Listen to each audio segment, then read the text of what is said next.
He was trying to use his frame of 5'11", about 210 pounds, out of Newark, New Jersey. A graduate, had a really good career at VMI. And, as the handoff again, and that'll be Rashad Raymond outside the 40 and out to the 44-yard line. It'll bring up 2nd down and 5. Again, we see Coach October trying to establish control of that line of scrimmage early. Rashad played the bulk of his career at VMI, where he rushed for over 1,300 yards in his career, then transferred to UT Martin. Had a couple of touchdowns at UT Martin, but not the year that I feel like he probably thought he was going to get the chance, better chance to play.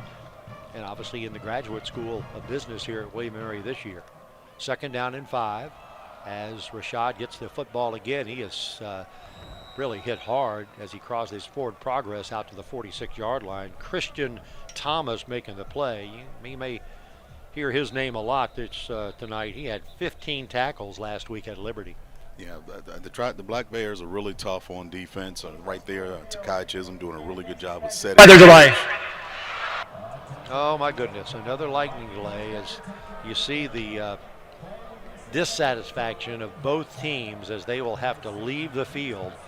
And typically, if we have a lightning delay, we have minimal of a 30-minute delay. That's kind of the rules of the game to provide safety for both clearly players and fans, Sean. But gosh, we were hoping this would not be this kind of night, but it may indeed be. It may indeed be that kind of night. It's really challenging for players in situations like this where you've gotten your body all lathered up, you're good and loose and starting to get into the flow of the game, and now to have this delay is going to be particularly challenging for both teams. So you and I were talking, I think a couple of the sports writers were asking you as a former player, is it okay to just go ahead and start the game and then have something like this, a delay? And you were very quick to know this. If you're going to have a delay, right now is the good time. But certainly as we played, less than 3 minutes of football, we're at it again. Yeah, from a player's perspective, this is the absolute worst. I mean, having the delay before the game starts is certainly preferable to having a delay once you've actually gotten started and started getting in the flow of the game. It's going to be a challenge for both teams. Obviously, William & Mary is at home, and so they've got the comfortable confines of their own locker room. But both teams are going to have to deal, with potentially getting cold and trying to get warm again and getting back in the flow of the game when the game resumes. And, we also think about the fans. This is the second time this facility has been cleared, and will they come back? I mean, the student body came back en masse across the way. Good crowd as always. Most of them dressed in white. It is a whiteout. A lot of the fans, as you see, leaving the facility now dressed in white. They got the memo. But nonetheless, hopefully they'll stick around, have so a good time in the parking lot, and come on back a third time. Hopefully they'll stick around. Hopefully it's just this one delay, and we can play football after this. Kind of waiting on our direction to determine what you and I are going to be doing. Let's go ahead and take a timeout and kind of redirect. We'll come back with more of Tribe Football. This game tonight brought to you by Town Bank. We'll come back with more after this timeout.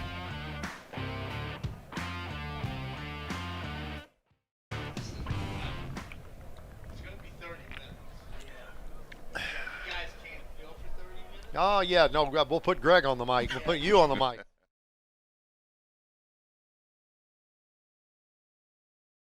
Steve, well.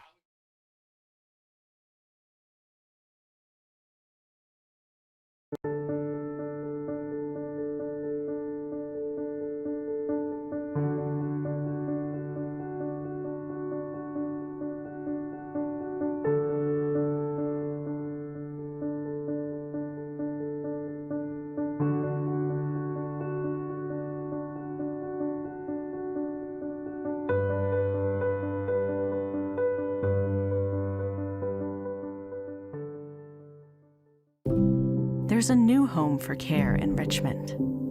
A hospital for kids unlike any other.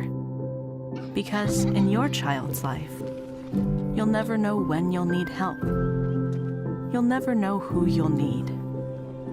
You'll never know what is possible.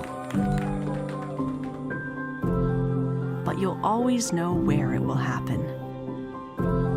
The new Children's Tower unlike any other.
And we welcome you back to Zabel Stadium after our second lightning delay. Welcome back to Tribe of Football. This game on Maston tonight and College, FloCollege. Game on Maston tonight brought to you by Visit Williamsburg for things to do, places to go, and where to eat on your next trip to Williamsburg and the historic Triangle. Go to visitwilliamsburg.com. Jay Colley and Sean Knight settling in for a long fall night to Sean. Now, I asked you in that first hour plus break, then the Tribe got 3 minutes of football in. Tribe and Maine, by the way. Both teams are equally punished here, but nonetheless, now after an hour and 20-minute delay, how tough is it to get your mind back in business? Well, it's one of those things where after delays like this, you really don't know what you're going to get once you start. I mean, we were having some conversation during the delay, just remembering the Super Bowl back in 2013 where it wasn't a weather delay, but some remember that as the blackout bowl between the 49ers and the Ravens, where before the blackout and the delay, one team was handily in charge of the game, and coming out of it, it was a very different game coming out of that. And so it's very difficult to start and stop your body and momentum and energy and adrenaline. But, so it'll be interesting to see how these two teams adjust to coming off this second delay. Sean, we did get 3 minutes of football in. We've got 12 minutes remaining in the first quarter. No score. William & Mary went for it on a fourth down and about 1.5 yards from their own 39-yard line. Gutsy call by Coach London, and it paid off. And here's that play. Very aggressive play call early. Again, some of this is about establishing attitude and trying to control that line of scrimmage early. And again, it paid off for them. Coming back now on this, we're going to have a 3rd and 3 coming back when play resumes. So it'll be interesting to see how the coaches approach that play call. Yeah, Cameron Fry, Caden Lynch, Hayden Rayleigh, Greg Klingsmith, and of course the captain Ryan McKenna, that center who's been such an outstanding player, graduate from Doylestown, Pennsylvania, Central Bucks West. He's a graduate of William & Mary in grad school as well. He's a real team leader, and he led the charge on that play. And Trey McDonald was in there as well as a tight end with some good blocking on that right side of the line. So we open up play here for the second time this evening. It'll be a 3rd down and 3 from the William & Mary 46-yard line is where they're marked the football, and that Maine Black Bear defense, one of their keys. I mean, if they're going to have a good season, it's going to be because of their defense. They held a good Liberty team to 7 points through 3 quarters plus, although they lost last week at Liberty. Absolutely. They're a talented bunch. They're athletic, particularly on the back end. They're aggressive. They fly around to the football. We'll see what we get here now that play resumes. Now this starting lineup is brought to you by Embassy Suites. All season ticket members can get 15% off Embassy Suites Williamsburg. Save your ticket for tonight. And there's a flag goes down as somebody twitched, and that throw downfield is going to be incomplete. Pretty good defensive effort down there. The man that I believe Lamond was the intended receiver. But nonetheless, this play, I think, will go against the Tribe, but we'll see. It's a good play call. Looked like the Black Bears are going to try to get their corner involved in run support. Well, you know what? The Bears jumped. So a huge penalty here early. That gives the Tribe a first down in Black Bear territory at the 49-yard line. Carson Jenkins was the intended receiver last time. Well, there he is. There he is. Big number 92 up front, Elias Sherman. First down and 10 to go. They flood the right side of the football field, and they will run it that way and get some pretty good running yards inside the 45, still on the feet with a little bit of a scrum match going on all the way down to the 40-yard line. That should move the chains for William & Mary. Nice hard run by Tariq Sims, but he had some brothers in arms. Absolutely did. Great job there. Got Joey Trainer in there right now. Still getting a great push there on the right side of the offensive line. They'll move the chains at 1st and 10. Here in the replay, you'll see those offensive linemen driving their feet, staying on their blocks. Replays all year long brought to you by our good friends at Capital Awning. They got you covered First and 10 to the 39-yard line. Wide receiver to the near side of the football field. 2 wideouts. Hand off to Sims again. He'll try to bounce out, and boy, he is brought down. Yeah, and face mask. I saw the same thing you did. That's going to cost the Maine Black Bears some more yardage here as the Tribe will march closer to the end zone as the Tribe moves from left to right here in the first quarter. You see right there how shifty Tariq Sims is. I mean, he made two would-be tacklers miss before having his face mask grabbed.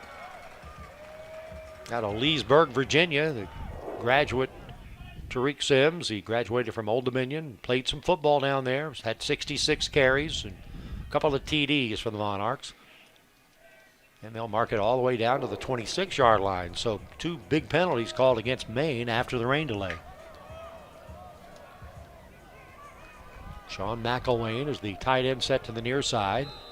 2 wide outs to the far and 1 to the near for the green and gold. McElwain now goes from right to left. He caught a touchdown pass last week. They'll angle to the right, now roll to the left. He'll throw it downfield on the run, just out of the reach of the outstretched arms of the receiver. Number 11, Carson Jenkins, and it's now 2nd down and 10. A little bit of a delayed roll there. Looks like to see that throw come out just a little sooner. Ran out of real estate on the sideline. Again, we are in our second lightning delay, if you will. This game was supposed to start at 6 o'clock. The first time it started back at 7:05, and then I played about 3 minutes of football and then started about 5 minutes ago. So here we are, 2nd down and 10, ball at the Maine 26-yard line. The snap and the handoff again to Sims trying to get outside. They snuff him pretty good back at the 29. That's a loss of a couple. Middle linebacker Latrell Couchman made the stop out of Irvington, New Jersey, a senior on this veteran Maine team, and it's now 3rd down and long. And there you see just how aggressive and how well the Black Bears defense runs to the football.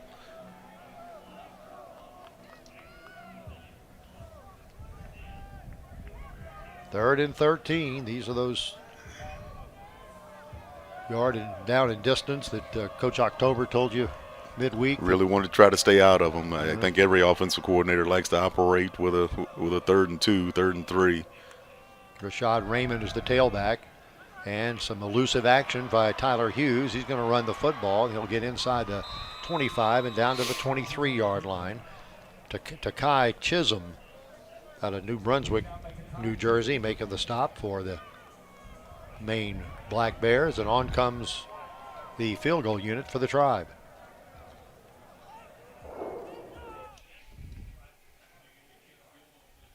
We got pressure early, forced him out again, being decisive, giving his team an opportunity to come away with points. Here's Keegan Shackford. He'll attempt a 41-yarder. Andrew Piercy to hold for the green and gold. Snap is bobbled and a little bit low. Andrew Piercy will roll to his right, looking for somebody to pass the ball to. There's nobody down there. He who has a touchdown pass in his repertoire, and he is sacked behind the line of scrimmage by Jamari Gibson, and the Maine Black Bears have a chance to celebrate. Yeah, this is one of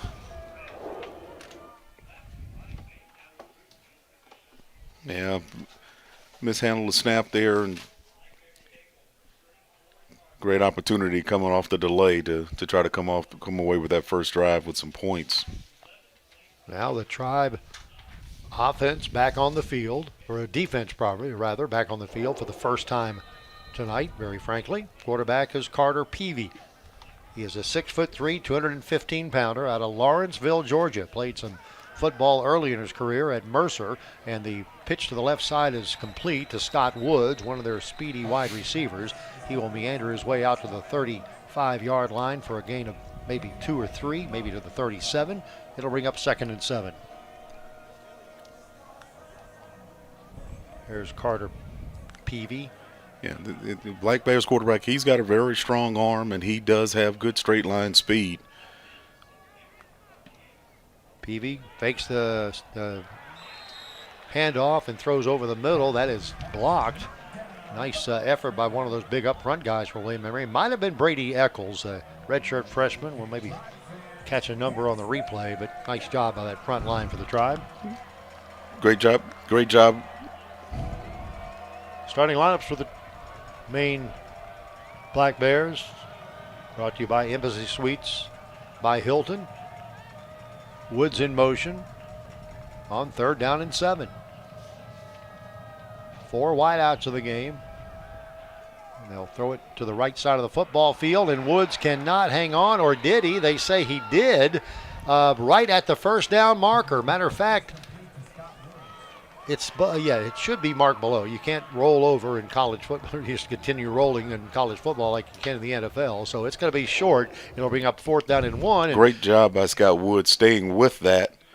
Doesn't make the clean catch the first time, but he stays with it. Wow. It was an outstanding play. Let's see what they're going to do here.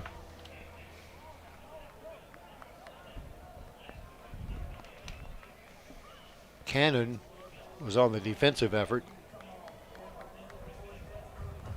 And right now they're going to look at the replay as if we need any more delays this evening.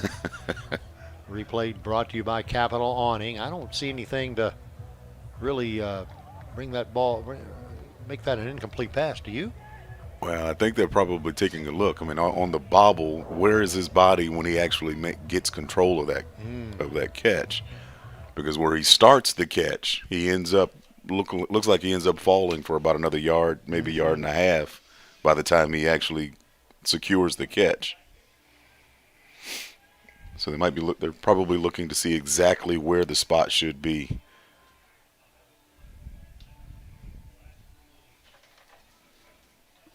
Again, the defender for the Tribe was Trevon Cannon. It's not often bobbling a catch will help you. He got another yard or two out of it, didn't he? And it's interesting that what the Maine Black Bears are going to decide, because Coach London was in a similar situation just earlier in this quarter and went for it on 4th down and short, and now the Maine Black Bears may want to show their wares and try to go for it here. I would be really surprised if they're faced with a 4th and short here and go for it in their own territory at this point in the ball game. It was a very aggressive move early on. The decision that Coach London made for the Tribe. I really believe that Coach Stevens is probably hoping he doesn't have to make that decision here, hoping he'll get a 1st down after this replay. Tribe has had home openers, had a lot of success in home openers over the years. Matter of fact, they've won 15 out of the last 17 home openers, as the Tribe has won those contests by an average of 22 points per game.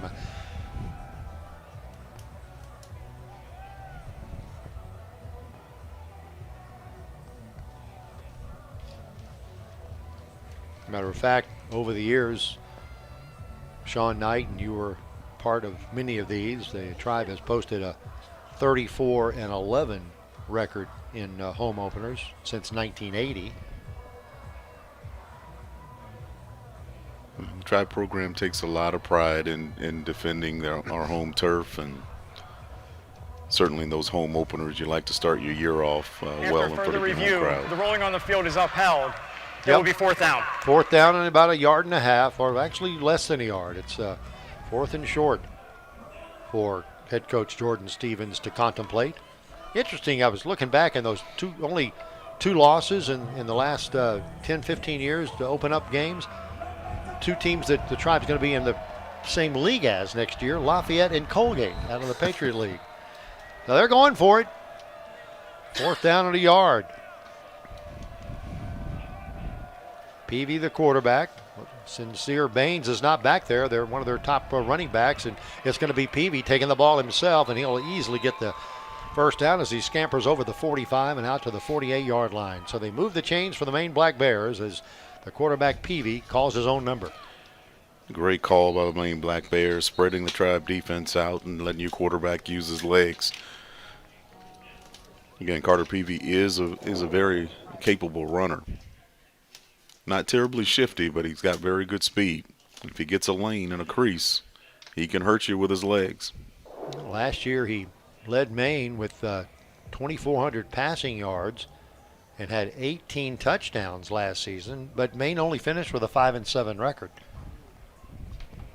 It's a big game for both these teams. William & Mary goes to Virginia next week. I believe Maine might travel to Georgia Southern. But nonetheless, both these teams are, hungry for a win here in the early 2025 campaign. Last week, the Maine Black Bears had a 7-7 ball game.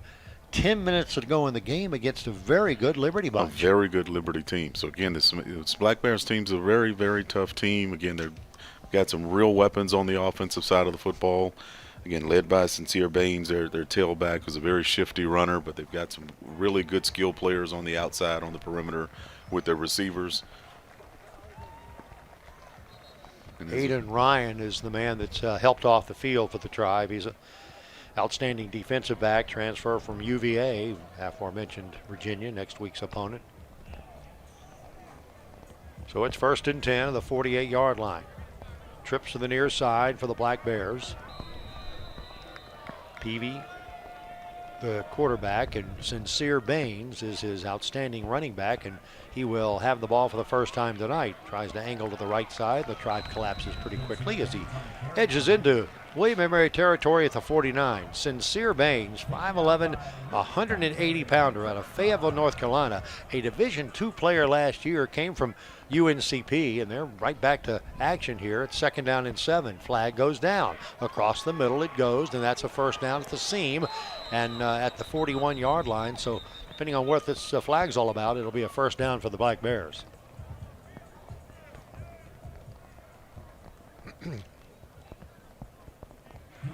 Illegal shift. Illegal Offense, shift number 4. against the 5-yard Maine penalty. team. And Still 2nd down. third penalty called against the Maine, and that takes a nice first down catch away. Takes it away. Again, you see how difficult it is to cover those Maine receivers. 2nd down rather. 12 to go for Maine.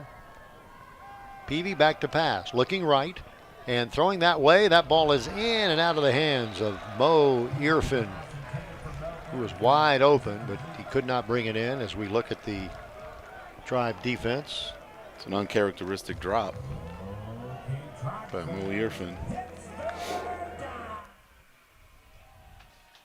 Bryce Barnes, you saw in the picture a moment ago, he is in replacement of Aiden Ryan. 3rd down, 13 to go. This crowd trying to get into it. They've been escorted from the stadium a couple of times tonight, but back at it now. The throw downfield, a great catch by Woods. Boy, that young man just knew he was going to get hit, but reached up and grabbed it out of thin air. He's out of Lorton, Virginia. He's a graduate at Maine, and that was a nifty catch there. Well, Maine receivers are not very big, but they are tough, and they are excellent at catching the football in space. There you see Carter Peavy showing off some arm strength, putting that ball right on the money. Ethan Yip came up and made the hit, but not before another first down for Maine at the 40-yard line. This was handed off on the left to Rayshawn Marshall. Marshall, a 6', 215-pounder out of Newark, New Jersey. Luke Banbury made the stop. Well, we called Luke's name a lot last week in that tough loss on the road at Furman. What a start he has had. His graduate year in William & Mary. He is a very active ball player, very physical inside, but also has the speed and the motor to go sideline to sideline. 2nd down and 6 to go. Man in motion. There's the snap and the handoff up the middle, and that will be again Marshall, who gets down inside the 35 and down to the 33. Jalen Jones coming up making the hit. Big Howard Hanna, Real Estate Services, 3rd down here.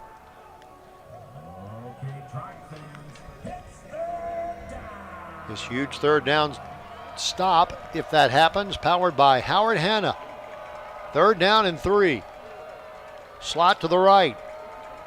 Long field to the right side, and they will hand the football off up the middle. Sincere Baines edges out to the right, and he is stopped and dropped behind the line, behind the first down marker. And I think a flag is going to be called on the Tribe. Yeah, I think so. I think he might have got a hold of his face mask there. Personal foul. Face mask. Defense, number 1. 50 penalty, automatic, first down.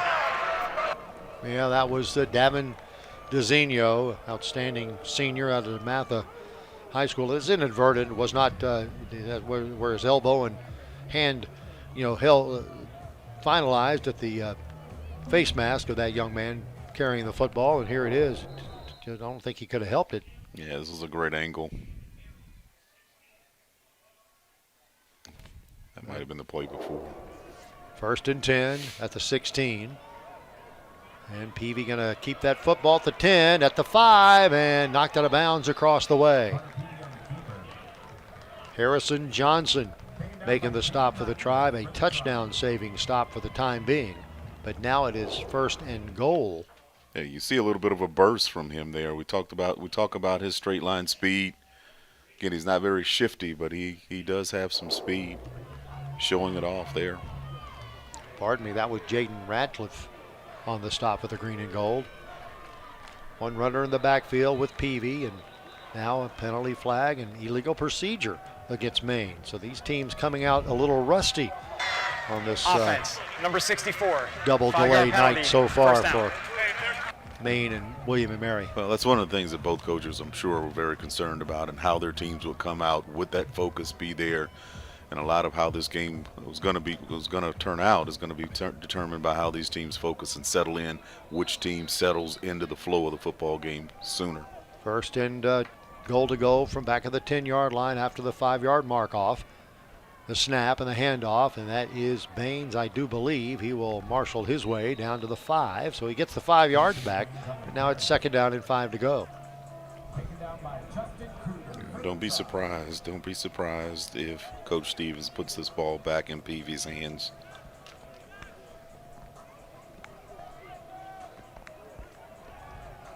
Wide to the right is Mo Irfin.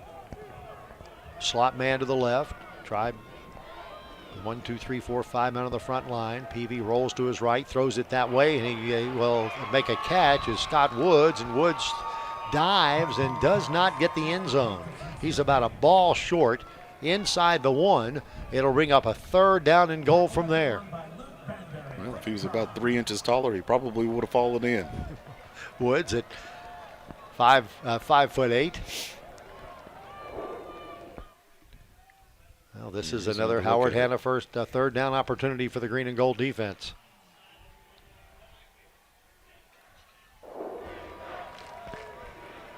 Man in motion. The snap, handoff up the middle. He is denied up the middle by that green and gold defense. That was Jaden Boring, the sophomore out of Lovettsville, VA, making the first hit.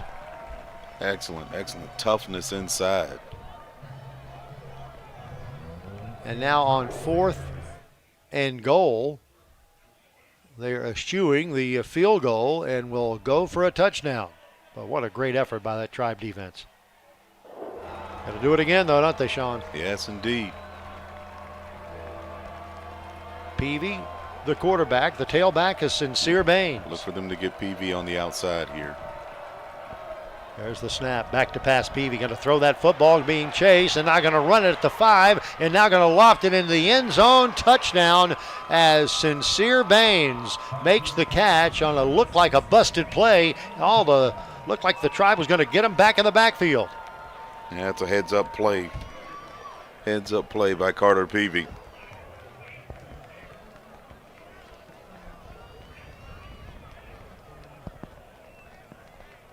Little Mahomes type action there out of Carter Peavy.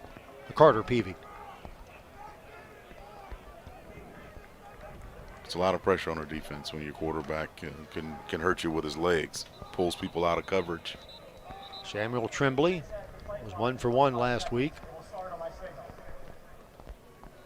in the extra point department. Will attempt one here as the Maine Black Bears have taken it about around 70 yards and taken the first lead of the ball game at the 2:15 mark of the first quarter.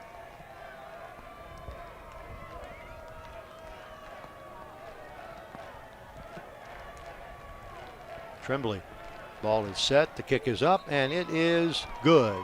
So with 2:15 remaining in the first quarter of play, the score, the visiting Maine Black Bears 7 and the Tribe of William and Mary nothing. We shall return after this timeout.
Back at Zabel Stadium, a 70-yard drive for the Maine Black Bears to begin their offensive evening. However, late start it has been. The Tribe allowed some big plays, made one mental error with a face masking penalty called against them, and the Black Bears took advantage of it and looked pretty impressive doing it. Yeah, very impressive drive coming off the delay and even overcoming some of their own miscues and mistakes on that drive. Very impressive drive by the Maine Black Bears. Quarterback Carter Peavy showing poise and showing his athleticism at the same time, showing off all of his skills, a strong arm as well as his ability to run the football. Whitelaw and Sims deep for the green and gold, and Whitelaw will take it at the goal line. He'll run it back to the 10, hit at the 13, still on his feet at the 17, and thrust backward rather violently, and Tribe will have the ball at the 17-yard line to begin this drive. Jordan Whitelaw on the return. Taking down the Nasir Christmas for Maine. Men's soccer team tied UMBC this afternoon. A good tie if there is one. The UMBC came in, I think, 4-0, maybe undefeated. Battled to a 0-0 tie today.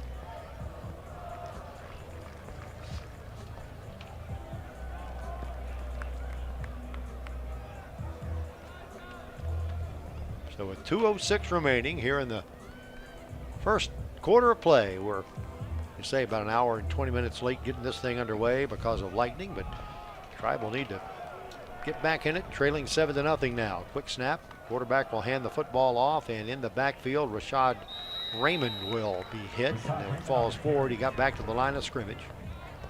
Taken down by Christian Thomas for Maine. Christian Thomas making the stop.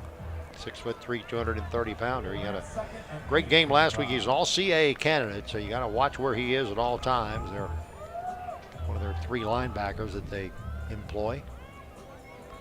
Second down, 8 to go. 4 wide outs in the game for the Tribe. 2 to the far side and 2 to the near. Tyler Hughes back to pass, wanting to run. Now will scamper to his left, get out of some trouble. Still looking downfield and elects to run that ball out of bounds and got back to the line of scrimmage. It'll bring up 3rd down and 8. Not a lot of places to go with the football on that particular play. Maine Black Bears dropping, looked like they dropped about 7 in that into coverage. Tyler, even though we're kind of treating him as a new quarterback, he's got some experience. He started because of an injury versus Hampton and rushed for 130 yards and 2 TDs versus Hampton. He's got 9 touchdowns under his belt, either passing or throwing it. Now wants to throw to the left side there, right at the first down marker, and falling forward is Carson Jenkins, and I don't know that he got it. It'll be very close. Him a little short. Vincent Nwachi making the stop across the way. Offensive line doing a great job protecting Tyler Hughes on that. Ball coming out on time. Pardon me, that was not Carson Jenkins. That was Joseph Johnson, who caught 4 balls last week. It is 4th and 1. And Coach Mike London wants a timeout to talk about this thing. 17 seconds remaining until the first quarter comes to an end. We're going to take a timeout. Big call. Come back. Stay with us. Fans, tune in to the video board for the Zabel Stadium home.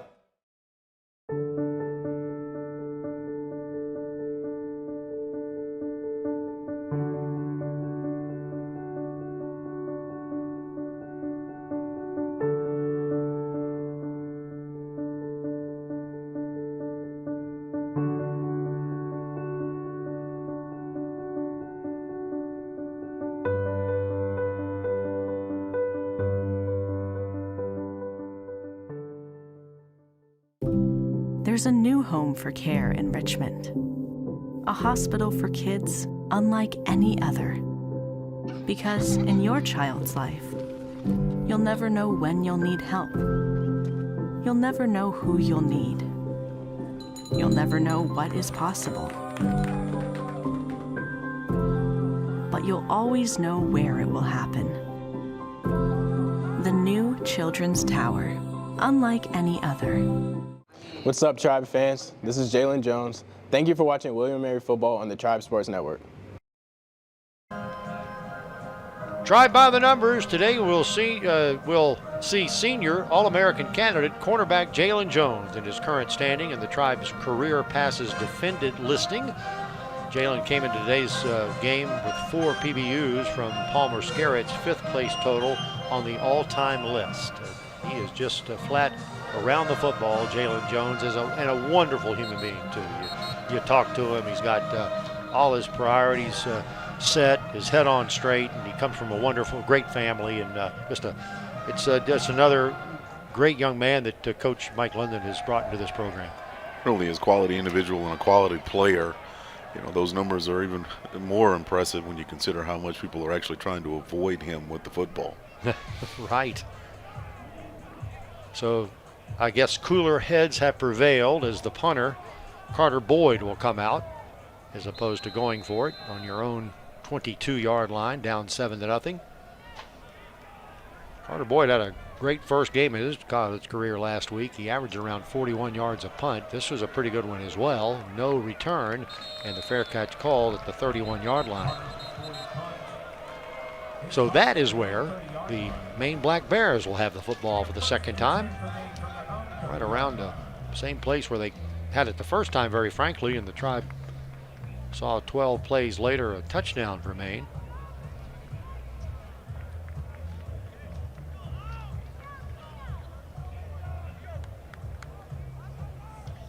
Maine's done a really good job of trying to keep the Tribe defense off balance with their mixture of runs and passes, and then moving Carter Peavy a little bit, get him outside. Peavy's all by his lonesome there. 5 wideouts in the game, and now one of those, Rashawn Marshall, will get beside of him as a running back. And he will get the football. Coming back this way with it at the 30-yard line, trying to get the edge. A flag goes down as he steps out of bounds near the first down marker, but this one has all the earmarks of being against the Maine Black Bears. Looks like you might get a hold. Holding. Yep. Offense, number 57. Right you are, Sean. 10-yard penalty. First down. Negate about a 10-yard run and cost him 10 yards. So with just 3 seconds remaining until the end of the first quarter, Maine will have a 1st and 20 staring them in the face.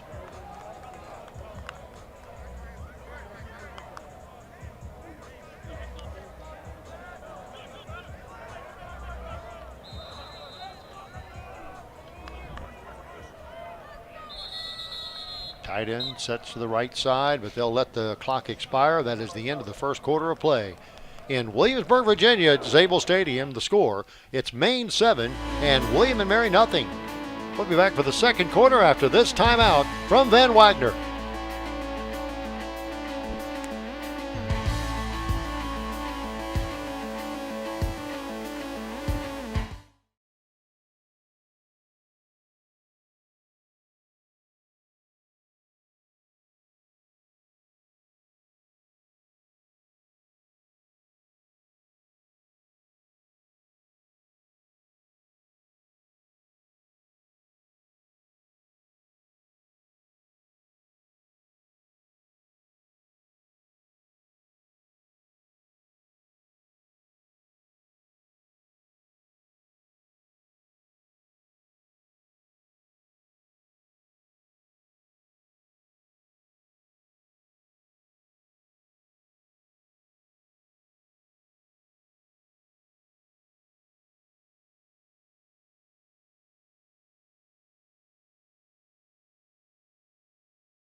So we begin the second quarter in a 7-0 game. Maine Black Bears took the first drive of the game, 66 yards and 15 plays. And I want to correct myself. The score today was a tie between William and Mary men's soccer and UMBC, but it was a 1-1 tie. And Sam Delgado, a junior from McLean, Virginia, got the goal. So sorry about that, Sam. I didn't give you credit for that goal, but now we do. And it was a quality tie against a very good UMBC program. And congratulations again on that 1-1 tie this afternoon.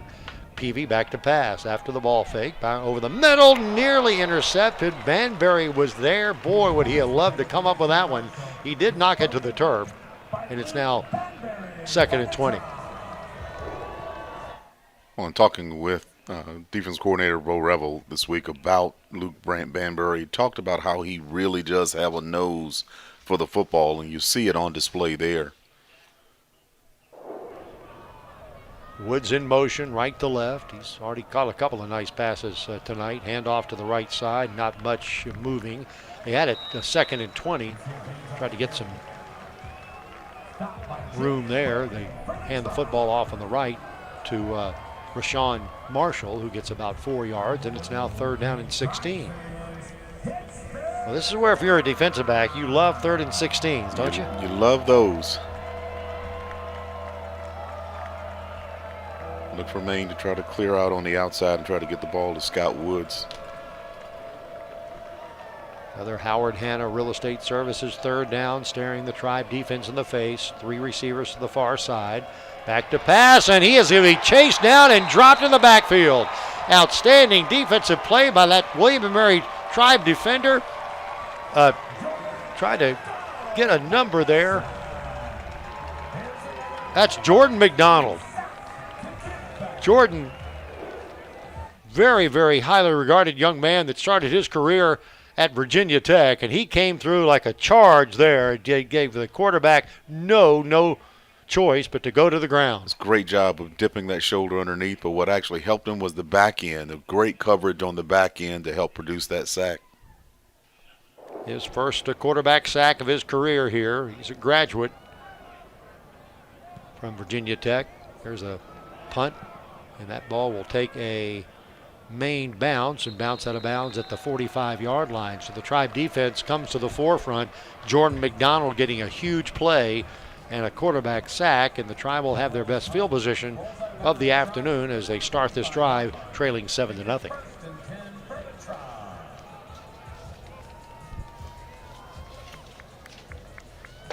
Great opportunity here. With good field position, a lot of options at offensive coordinator Winston October's disposal here. I'd like to see him try to get his quarterback outside the pocket a little bit, move him outside, give him some run pass options, give him a chance to get some things going with his legs and get in the flow of the game. Well, right now he's 1 of 3, so he's not gotten a whole lot of opportunity for just 7 yards in the first quarter. This is his first opportunity in the second quarter with the Tribe trailing 7-0.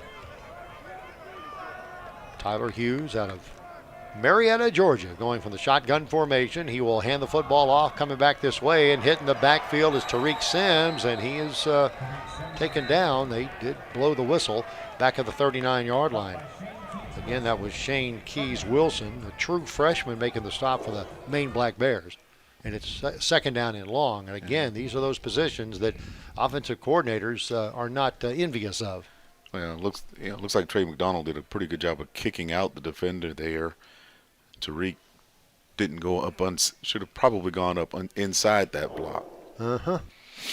2nd down and 15 after the loss of 5. 4 wide out to the game, 2 to the near side and 2 to the far. In the pocket, which is collapsing, is Tyler Hughes, and now have to run out of there. And he'll get that 5-yard loss back, but of course it will cost him a down and bring up 3rd and 10 for the green and gold. All-CA linebacker Christian Thomas with his 3rd or 4th tackle of the afternoon or of the evening already. Rashad Raymond and Tyler Hughes in the backfield for William & Mary. Quick snap. They go quickly. Throw left side complete. Upfield to the 50-yard line and short of the first down by 3 or 4 yards. I wouldn't be surprised if Coach Leonard elects to go for it here. Garrett Robertson made the catch. Sophomore out of Chantilly on 4th down and 2, and indeed I don't see the punting unit. 11:49 left in the first half, and the Tribe trailing 7-0. Going for it on 4th and 2. They really stacked the box here. Quarterback back to pass, got to elude a tackler, now throwing it downfield complete and trying, digging, but not getting anywhere was the receiver. And it'll bring up Maine. It'll be Maine football in excellent position at the William & Mary 46-yard line, rather their own 46-yard line. That is just an excellent job by that Maine Black Bears defense of flying around and making a play. Hughes eluded a tackler, and did get the ball away nicely. But that was Garrett Robertson making the catch. Just great coverage and solid tackling by Maine's Jake Hall.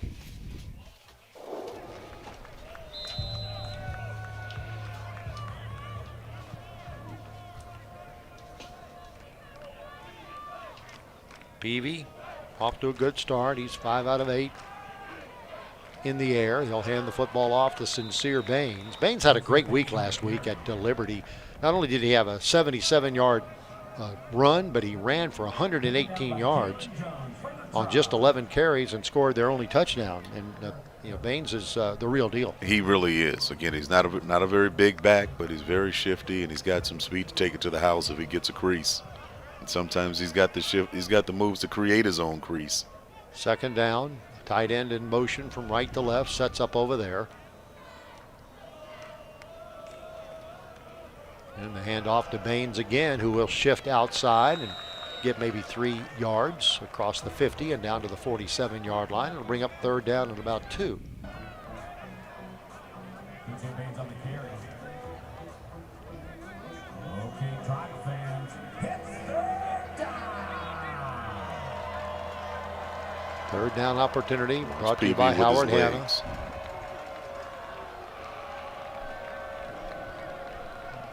Baines now sets up behind Carter Peavy. Peavy, a big guy, 6'3", 215 pounds. Long count here, and finally gets the snap. Hand off to Baines, left side, falling forward, close to a 1st down. He needed 3. Needed to get inside that 45-yard line as Luke Banbury makes the stop for the green and gold, but we'll see if it's a 1st down or not.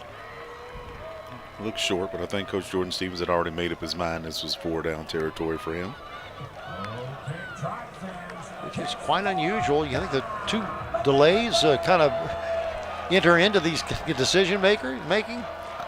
I think both of these coaches understand it's going to be a hard-fought game. They're being aggressive. Elijah Smalls sets up to the right side. They'll run it to the left. No quarterback going to keep the football. He's got all kind of running room. He splits the seam and gets in the end zone for a touchdown. There's that speed we've been talking about. 47-yard romp by Carter Peavy, and the Maine Black Bears have gone on top of the Tribe 13-0. Wow. Well, he did. He leaped, turned on the afterburners He's at got about a the burst. 30-yard line, didn't He's he? got a burst.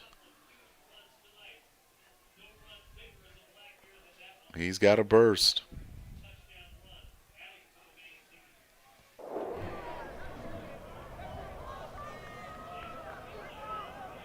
Tremblay to attempt the extra point. It's up, and it is good. And with 9:30 remaining until halftime, it has been all Maine Black Bears on this lightning-riddled Saturday evening here in Williamsburg. It is now a 14-0 affair. We'll come back with more of Tribe football. Right, brought to you by Town Bank right after this timeout.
The Maine Black Bears have taken a 14-0 lead over William and Mary here, 9:30 remaining in the second quarter. And Sean Knight, the last week, the Tribe held firm to 58 yards on the ground in 4 quarters. We've played a quarter plus about 3-4 minutes tonight, and the Maine Black Bears have already got 88 yards on the ground, including that 47-yard scamper touchdown by Peavy. Well, Jay, we talked about the potential effects of the delays. I don't know that it's so much that the Tribe is flat right now as much as the Maine Black Bears are just executing better on the offensive side of the ball and on the defensive side of the ball. Whitelow and Sims deep for the green and gold as we take the third kickoff tonight from the Maine Black Bears. And that ball will be driven to the 1-yard line where Whitelow will run it out at the 10, 15, cuts up to the 17, across the 20, and out to the 30-yard line he goes. One of the keys in this ball game, according to Coach Mike London, was to have some really big plays from that specialty team. Not only kickoff returns, but punt returns. Haven't had many of those tonight. Maine hadn't had to punt the ball, but nonetheless, you need to start. You like to start with good field position, which leads you to some scores. You'd like to start with some good field position. And talking with the special teams coordinator, Daryl Blackstone, this week, he was concerned about some of the miscues in the kicking game last week. We saw another miscue tonight with the mishandled snap on the field goal attempt. Those are one of the things that they really want to try to clean up moving forward. Yeah, Coach Blackstock has been with Coach London for many, many years and a couple of different stops. The flea flicker, and they're going to throw it downfield complete. That is Garrett Robertson trying to get away inside the 50 and down to the 43-yard line. Good looking play there, the old flea flicker. How many did you run? Was that a play back in the day? It was a play. I don't know that I got a chance to run one. Hey, the Tribe wants to hurry up, too. They're going to show it on replay, but we got some live action to discuss. Handoff up the middle, and that's a good run. Best run of the day inside the 45, or rather the 35-yard line and down to the 34, very close to a first down. That was Tariq Sims with that. Actually, that was Rashad Raymond on the run of 9 yards at 2nd and 1. Again, a little bit of pace here. Yeah, Rashad Raymond will get a first down to the 31. Yeah, we were just talking about whether or not the team was flat or not. One of the great ways to wake up your team is to go with some pace. A little bit of hurry up helps your offense get into the flow. It also keeps the defense off balance. Chris Bacon, the defensive lineman, just pushed Rashad Raymond away. And now the Tribe wanting to make a substitute here. Slowing it down a bit. A couple of good plays in a row for William Mary offensively. The flea flicker and then a 10-yard, 9-yard run. Makes it 1st and 10 at the 30-yard line. And Tyler Hughes will step away from a tackler and now throw that ball away. Probably a good throwaway, and explain what that means as a quarterback. Well, I think that's a really smart decision, not forcing it into a bad situation. I think you're going to catch a break here anyway. Looked like his slot receiver was held there. You're going to get a defensive holding there in the secondary. Prior to the pass, holding, defense, number 15, 10-yard penalty, automatic, first down. Devin Thompson makes a really good move going up the seam there, and it looks like the safety just grabbed him. Yep, strong safety Jake Kucera, sophomore out of Downington, PA. That moves the ball to the 20-yard line and gives the Tribe another first down. So they're in the red zone here. Devin Thompson is receiver to the near side of the football field. The delay, and they'll hand the football off, and they smelled that one out very nicely as we saw a flash of lightning across the way as Rashad Raymond is stuck in the backfield for a 3-yard loss. 2nd down and 13. Yeah, great push in the interior there. That's Elias Sherman, 6'1", 290-pound sophomore out of Tulsa, Oklahoma, making that play.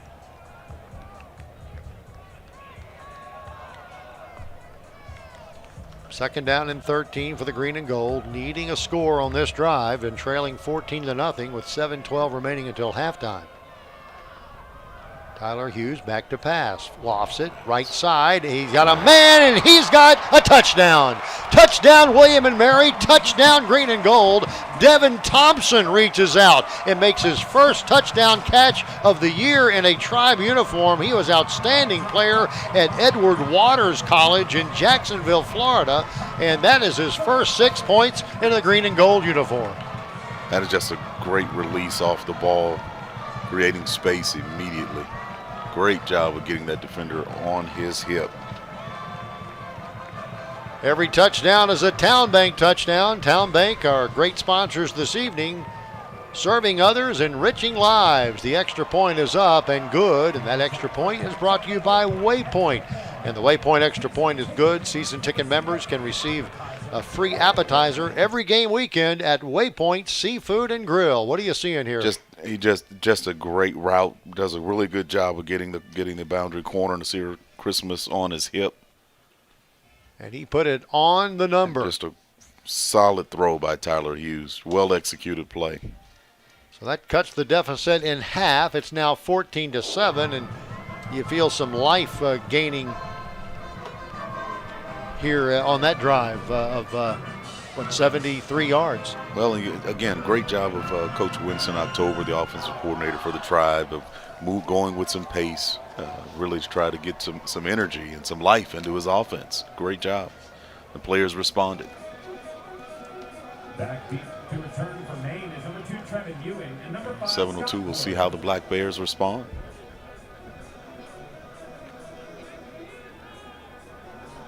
And the kick of try is number 17, Sam Braidwood.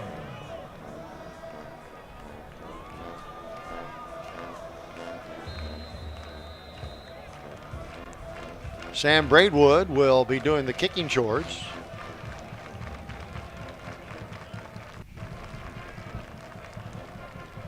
Tevin Ewing and Mo Irefu will be the deep men, but they won't have to do any work on that occasion. The ball is kicked out of bounds, and that is a penalty.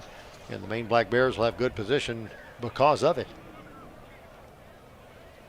The Tribe doesn't want any part of Trevin Ewing. He is a dangerous kick returner back there. In fact, he's a preseason all-conference selection. The ball will be placed at the 35-yard line.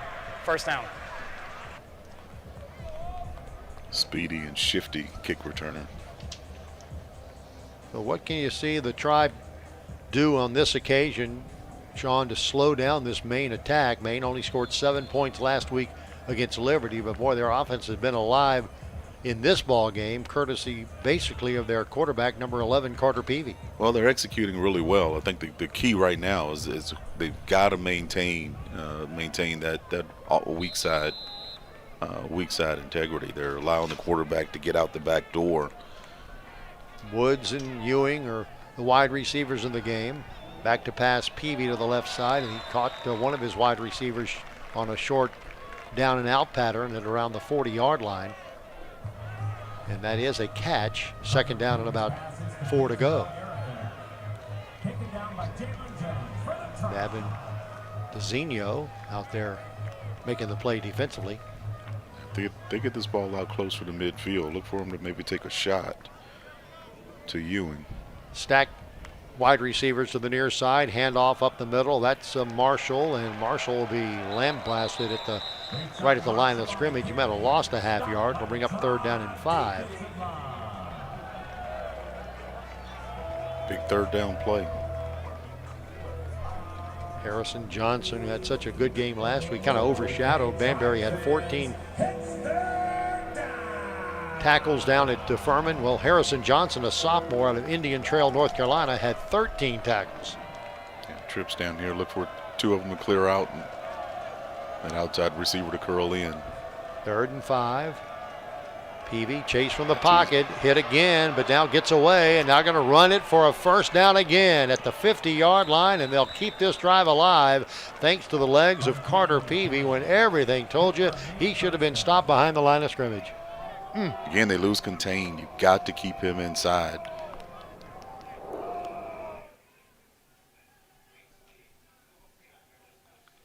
Peavy is a fifth-year guy, Sean, and when does that really come into play with these smart decisions he's making? Just understanding what's happening, understanding what's needed, understanding what the defense is doing to you, and taking advantage of it. Hand off to Marshall, stays on his feet and falls forward inside the 45 and down to the 43-yard line.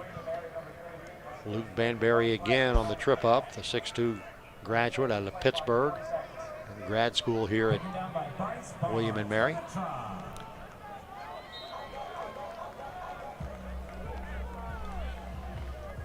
Second down and 4. With the Tribe trailing this one 14-7. We got under 5 minutes remaining in the first half. All right, they tighten down. Look for those receivers to run crossing routes. Sure have. Trevin Ewing, one of their faster men, to the right side as they'll have a sweep to the left, and they got some running room, and that is Ewing, and he's got some speed for a first down to the 35-yard line.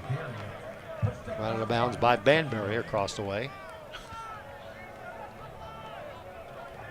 To be as big and as aggressive as Banbury is, he really does have sideline-to-sideline speed.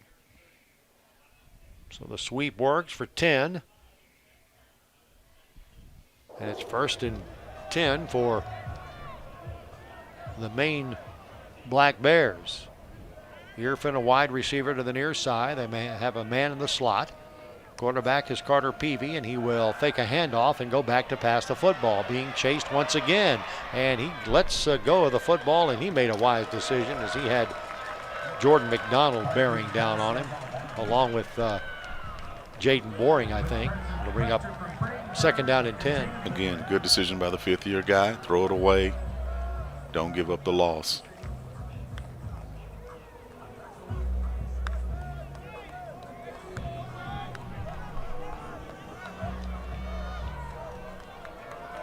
Mo Irfin, widest of all to the near side, along with Scott Woods over here. Got a wide out to the left as well. Peavy slaps his hands and takes the snap. Going to keep it himself at the 30 at the 21-yard line and is running out of bounds. They're making it look easy right now. Carter Peavy making all the right choices. And again, they're not staying outside on him. They've got to contain.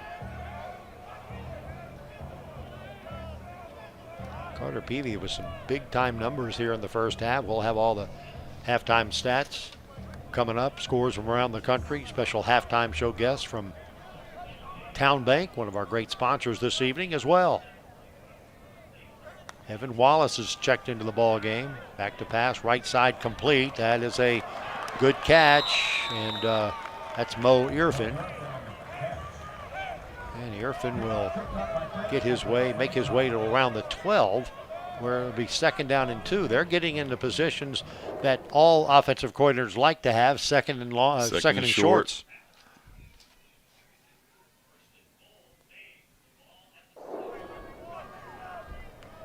Second down, 2. The ball at the 12-yard line.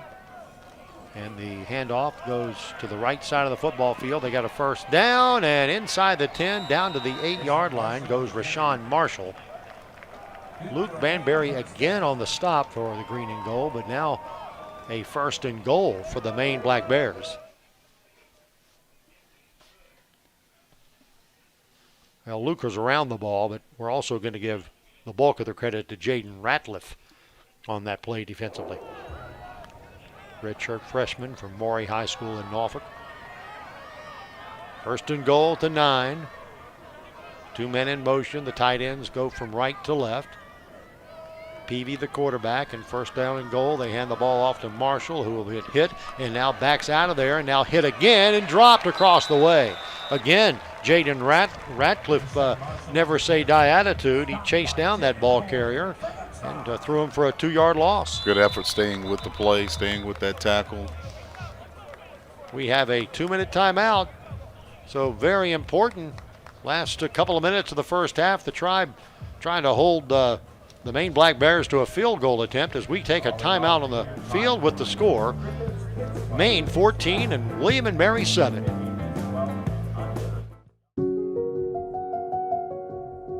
It's pretty cool being a banker for Town Bank. People see us as a different kind of banker because we make ourselves so easily available for members. People who bank with us know that. We're not just here for you between 9 and 5. We're always here for you.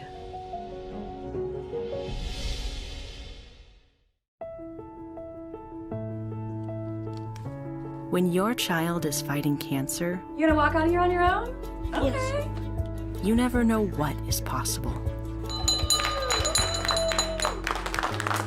But you will always know where. Introducing the new Children's Tower, a hospital unlike any other, designed for the unique needs of kids and their families. The new Children's Tower, unlike any other. William & Mary Athletics would like to thank the following partners for their continued support of William & Mary Athletics. Visit Williamsburg. Go to visitwilliamsburg.com to plan your next visit. VCU Health, the official healthcare provider of William & Mary Athletics. By Pepsi, that's what I like. And Embassy Suites by Hilton in Williamsburg. And by Waypoint Seafood and Grill. Season ticket members receive a free appetizer every home game weekend.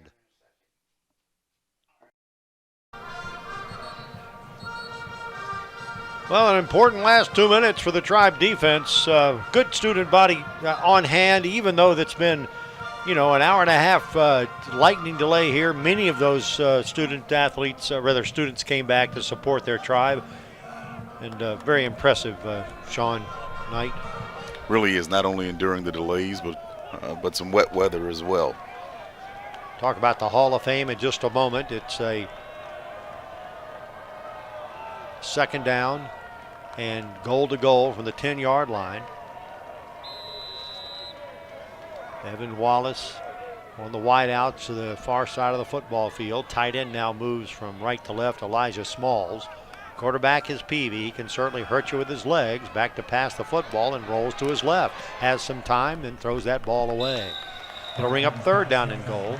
Hey, our next home game is more than football. It's a celebration of the Tribe Hall of Fame, class of 2025. Among the 9 inductees are football greats John Sauer and B.W. Webb. Sauer, the Tribe's first full-time strength coach, transformed our training program over 31 years.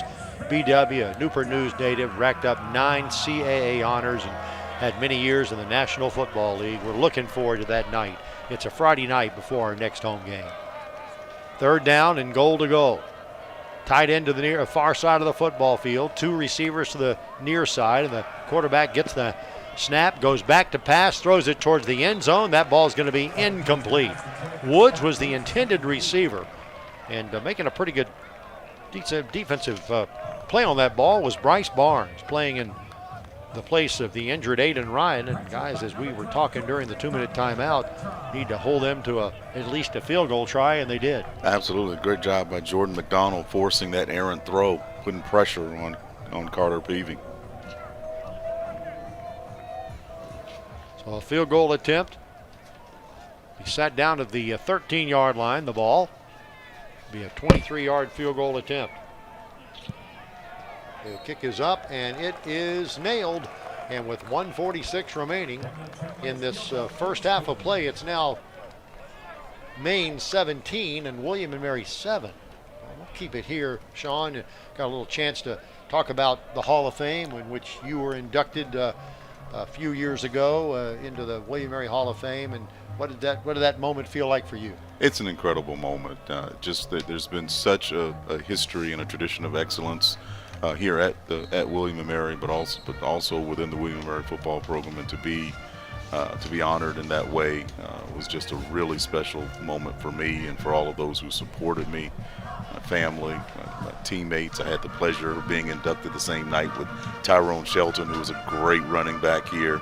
And so just the opportunity to share that moment. I'm really excited about John Sauer being inducted, because you're exactly right. John Sauer completely transformed our athletic department here with his efforts and his expertise, and the way he grew our strength and conditioning program here. Just the impact he had on not just the football program, but on all of our athletic programs here at William & Mary. Yes, but the coffee bill. he did put a dent in the budget with the coffee bill. Here's the kick. Whitelaw at the 8-yard line. Out to the 20, cuts back to the 25, and that's about where the Tribe will begin this drive. And you know, you got to be careful. A minute 41 left. You know, we all know Coach London. He's not going to play it safe necessarily, but you'd like to have a couple of good plays before you open up that playbook. Yeah, I think you probably want to get the ball a little closer to midfield and maybe take a shot. But make no mistake about it, they're not looking to just rest on their laurels and going at halftime. They're going to try and get a score out of this before going in for the half. Well, the last time the Tribe had their hands on the football, it was a good drive, and they used some pace as well. So we'll see if that's in the repertoire of Winston October, the offensive coordinator, on this occasion. Devin Thompson is the wideout. The running back is Rashad Raymond, and back to pass goes the quarterback Tyler Hughes. Tyler will tuck it under and run it himself. Do a little PV action as he will scamper for about 12 yards and run out of bounds at the 37, and they'll move the chains from across the way. Yeah, good job by Tyler, being smart, getting what he can get and get out of bounds.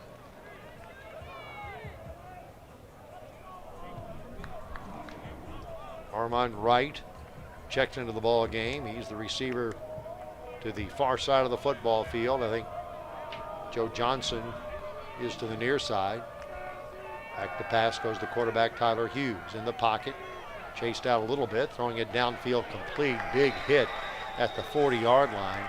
That was the tight end, Sean McElwain, with the catch. And Vincent Nwachi, the cornerback, came up and took the brunt of the action, but did stop him for about a 4-yard pickup. Yeah, I thought it looked like Tyler was taking a look at Joseph Johnson down here on the near side. Thought he might have had a shot to take with him one-on-one. We've got 4 wideouts now to the near side of the football field. Have not seen this formation tonight, and the quarterback just going to take off and run. He gets back to the line of scrimmage, and you can tell what they were trying to do, almost make it like a 7-on-7 game with 4 wideouts to the near side, but Maine had nothing doing. No, they, again, just very, very good discipline by that Maine defense. And so now on 3rd down and 5, I believe William and Mary calls the timeout with just 1:17 remaining. Well, this is a really crucial play. If they don't pick up the first down here, you're certainly not going to go for it on 4th here, but you're also leaving a lot of time on the clock for Maine, giving the ball back to them. A lot of talk all week long, Sean, between you and I. We interviewed the coordinators. We talked to Coach Linden at the quarterback club on Monday night. Had him again at Paul's Deli on the Tribe Talk show on Thursday night. And I think there's a lot of anticipation, a lot of questions to be answered about how well this team is going to bounce back after a tough loss on the road. About 2 points on the road, 8-hour bus ride back. Tonight, right now, it's been Maine getting the better part of it, and there's a throw over the middle, and that ball is going to be dropped right at the first down marker. It was a screaming bullet to the receiver, Devin Thompson, who could not hang on to it. But nonetheless, it's now 4th down and 5. And not many seconds off the clock, No. only 3. They'll bring up 4th down for the Tribe.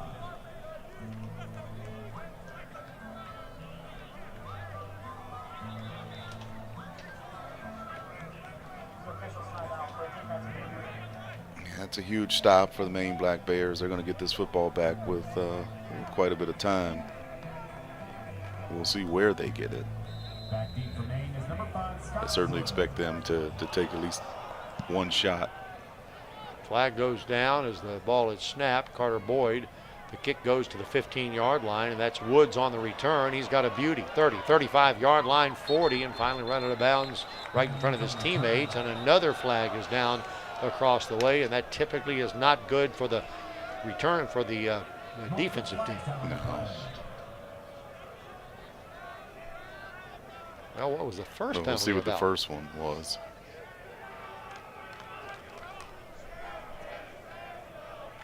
They both may have been against the Tribe. No? We're thinking that's offsides against the Maine Black Bears, and then maybe a personal foul across the way. If they negate, the Tribe would simply punt it away again, I think. But a long discussion, and the officials will tell us what that's about momentarily.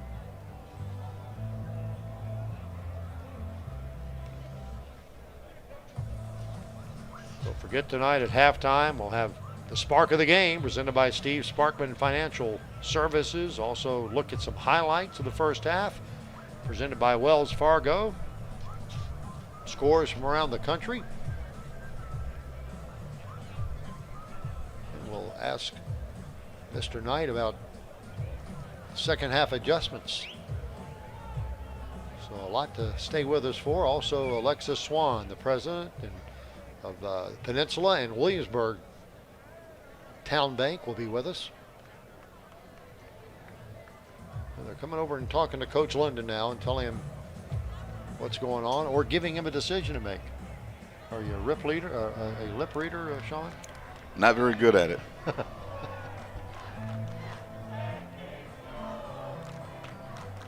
If you just joined us, this game got off to an hour-and-a-half delay because of lightning. Then we played exactly 3 minutes. Lightning storm again. An hour and 15 minutes later, the second start of a delayed ball game, and Maine took their opening drive. Looked good doing it, about 66 yards. Took a 7-0 lead. Never trailed in it. Took a 14-0 lead. The Tribe came back and scored a touchdown on a pass play, a beautiful pass to Devin Thompson from Tyler Hughes. And right now it's a 17-7 affair. Let's go down to the field and see what the call is.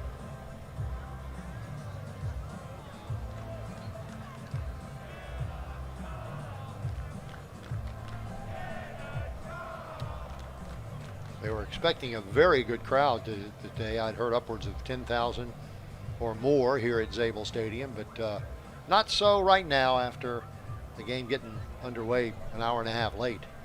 Well, early on the crowd was coming in really nicely. There are fouls by both teams on the play. Offside. Receiving team, that penalty is declined. Holding. Number 21, that 10-yard penalty will be enforced after the play. Personal foul. Kicking team, number 44, that penalty will be enforced after the holding foul. It will be first down, Maine. Wow, so 3 fouls on the play, 2 against Maine and 1 against William and Mary, and all of them will be enforced, and I believe Maine will continue to have the football. Here we go. Maybe we can spot them. Maine was called for holding, the end up being offside, and then there's a play right there, late hit, a little bit out of bounds, and that'll cost the Tribe some yardage here, but Maine will have it with just 61 seconds remaining until halftime.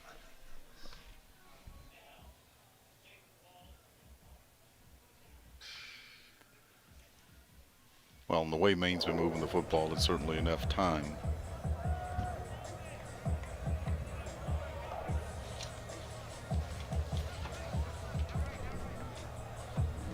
Carter Peavy is their outstanding quarterback. Graduate out of Lawrenceville, Georgia. Started his career at Mercer. Spent 2 or 3 years with the Bears. And they hand off to the right side, and that will be good for 3 or 4 yards. Sincere Baines, the ball carrier. 3 or 4 yard pickup. Actually a 5-yard pickup. Second down and 5. Baines just keeps those legs churning, doesn't he? He does. He keeps it moving.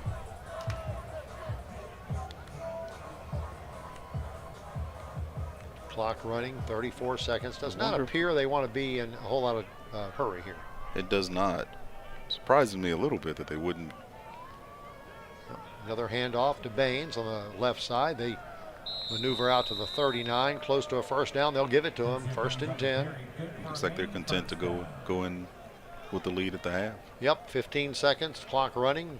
Nobody calling a timeout, and I think that will do it at here at Zabel Stadium the first 2 quarters, although they stop the clock now with 7 seconds remaining. But the Maine Black Bears have had all they want. They're running into their locker room right now.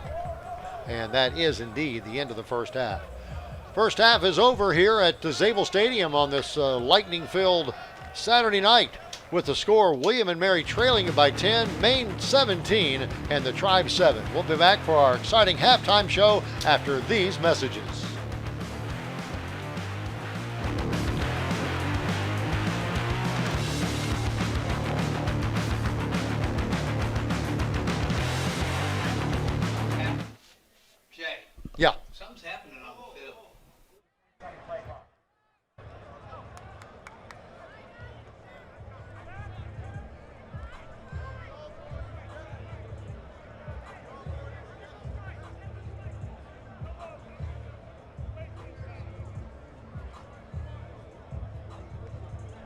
Okay, we are back. Apparently they put 20 seconds on the clock and now run the clock, and we'll see if the Maine Black Bears want to just get into the locker room like we kind of guessed they did a moment ago, leading at 17-7. So this has been an interesting night from everything from the 2 delays for lightning to This is the end of the first half. now bring him back out for 20 seconds when all they had to do is run the clock. We are now at halftime officially with the score: Maine 17 and William and Mary 7. We'll be back for the exciting halftime show after these messages from Van Wagner.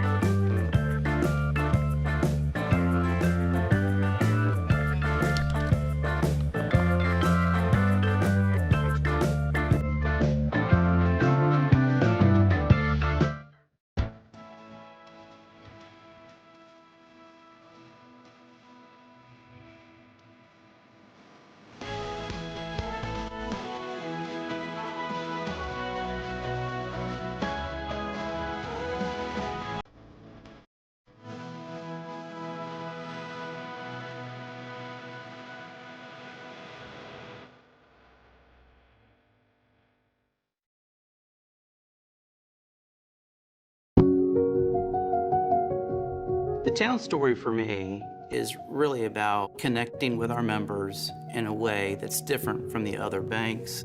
What's consistently found at Town Bank, it's a company built on employees that really want to help make a difference in people's lives.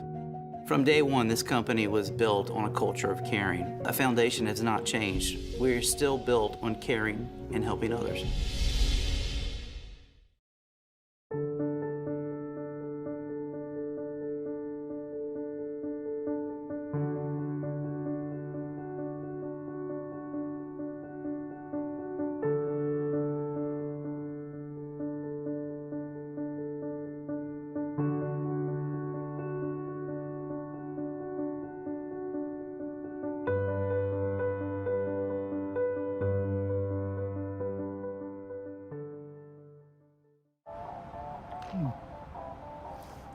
Fun fact, you know Mountain Dew and spicy chicken is the perfect combo? Does it look like I don't know that?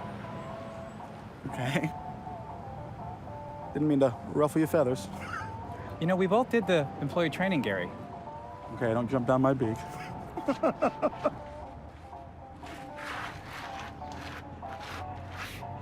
Doing spicy? Do the do.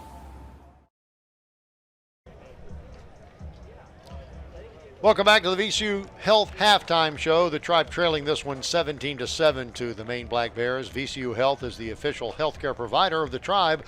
We keep Tribe athletes healthy, strong, and ready to perform at their best. And we're here to help you too. Visit our convenient clinic on North Henry Street right here in Williamsburg.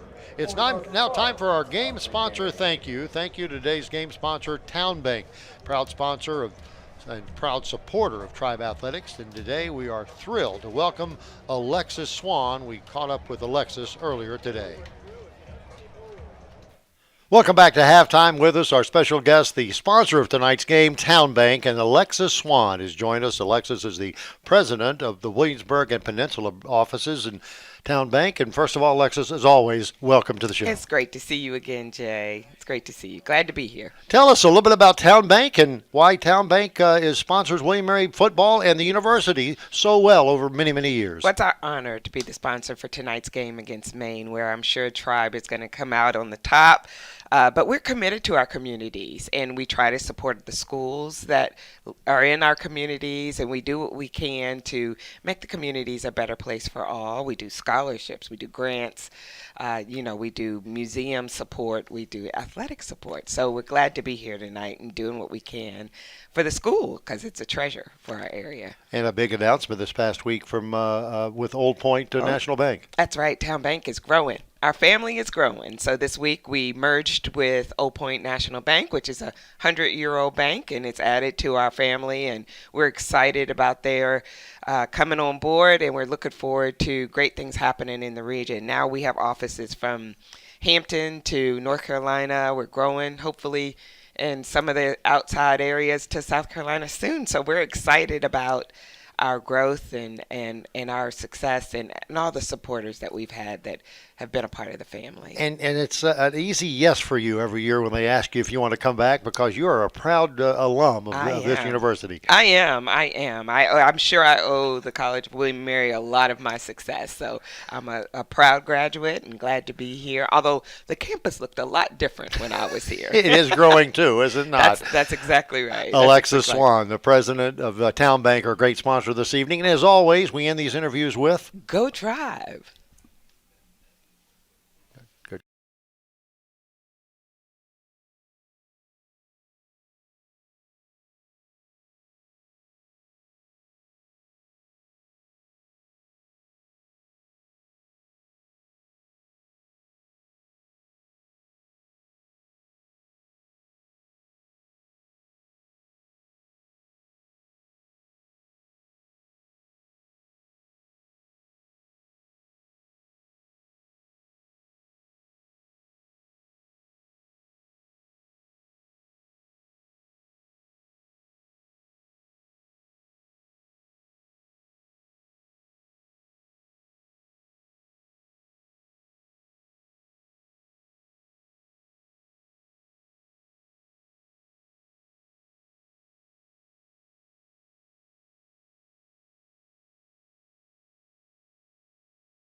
Welcome back to the VCU Health Halftime Show. Jay Colley and Sean Knight. We are here. A bit of a delayed start tonight because of lightning, and so therefore we are at halftime with the Tribe trailing 17-7. Let's get right to the statistical data, Sean. From the get-go, we knew, or we thought it was going to be strength versus strength. The Tribe D-line and stopping that run versus an outstanding running attack for the Maine Black Bears, and so far Maine's got the upper hand. Well, I think the Tribe's done a really good job of stopping Sincere Baines, the Maine's tailback. What they have not done a good job of is containing Carter Peavy. He's been able to get outside all too often, and again 130 yards rushing for the half, and 86 of those belong to the quarterback.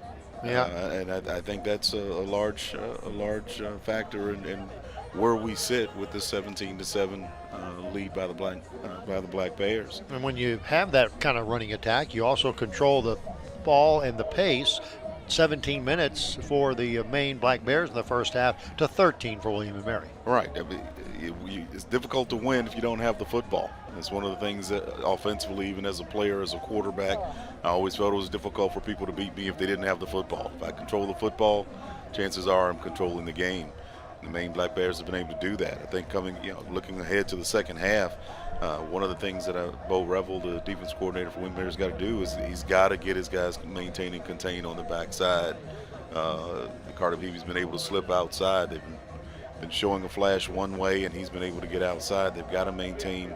I think they've been focusing on gap integrity on the inside, but they've not been focusing or executing very well, maintaining control on the edges. Well, let's look at the first half highlights. Some of the work that you're just now talking about, or talking about a moment ago. There's Peavy with a good decision, and he's been making a lot of them, a la Patrick Mahomes there with the jump pass touchdown, and the Maine Black Bears going on the scoreboard first. Here's Peavy with some excellent speed, just slicing through defenders, not even touched for 43 yards.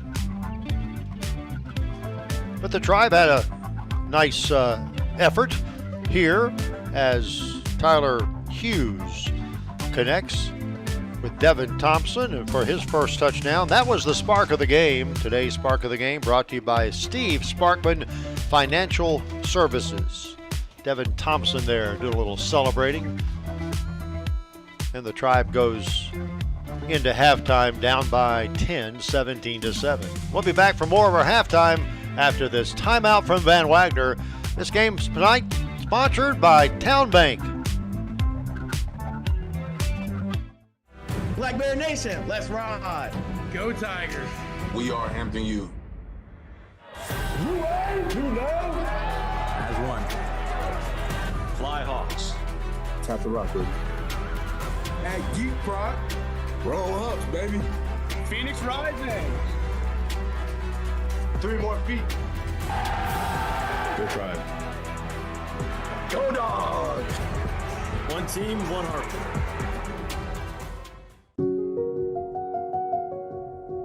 It's pretty cool being a banker for Town Bank. People see us as a different kind of banker because we make ourselves so easily available for members. People who bank with us know that. We're not just here for you between 9 and 5. We're always here for you.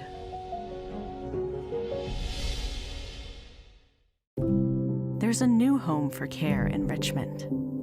A hospital for kids unlike any other. Because in your child's life, you'll never know when you'll need help. You'll never know who you'll need. You'll never know what is possible. But you'll always know where it will happen. The new Children's Tower, unlike any other.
(17-7), Maine leading at Zabel Stadium this evening. Welcome back to our halftime, brought to you by our good friends at VCU Health, the VCU Health halftime show. By the way, we showed you the halftime stats already, and those were presented by Wells Fargo Advisors. Now it's time for the out-of-town scoreboard. Elon thrashing Davidson 41-0. How about East Carolina did the job this week? They beat Campbell 56-3 out of the league. Big game up north, Rhode Island and Stony Brook. Rhode Island leads 14-10. Remember, Rhode Island picked for first. Yeah, for number 1 in the preseason poll. And Hampton beat ECS today 27-20. And right now UCF on top of North Carolina A&T 40-0. Other big scores from around the country tonight, Oklahoma on top of Michigan 14-7. About 11 minutes remaining in the third quarter. Right now Carolina is leading South Carolina and South Carolina State in a 0-0 game early in the first half.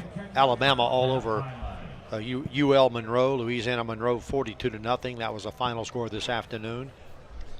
Ohio State beat Grambling 70-0. It was that kind of a weekend, and much of college football this weekend. Oregon over Oklahoma State 69-3. Texas romping over San Jose State 38-7. Just a smattering of scores on our scoreboard show. And let's see if there's any other nighttime scores that might be of interest to our listeners. I think North Carolina is leading Charlotte right now with a score of 13-3, but we'll check on that score when we return. Here, as I mentioned, it's 17-7, and we can't wait to get this second half kick underway, and we'll come back with the halftime adjustments. Let Sean Knight think about those, and there probably will be a few. We'll come back with more of our halftime after this timeout from Van Wagner on the Tribe Sports Network.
Welcome back to the VCU Health Halftime Show.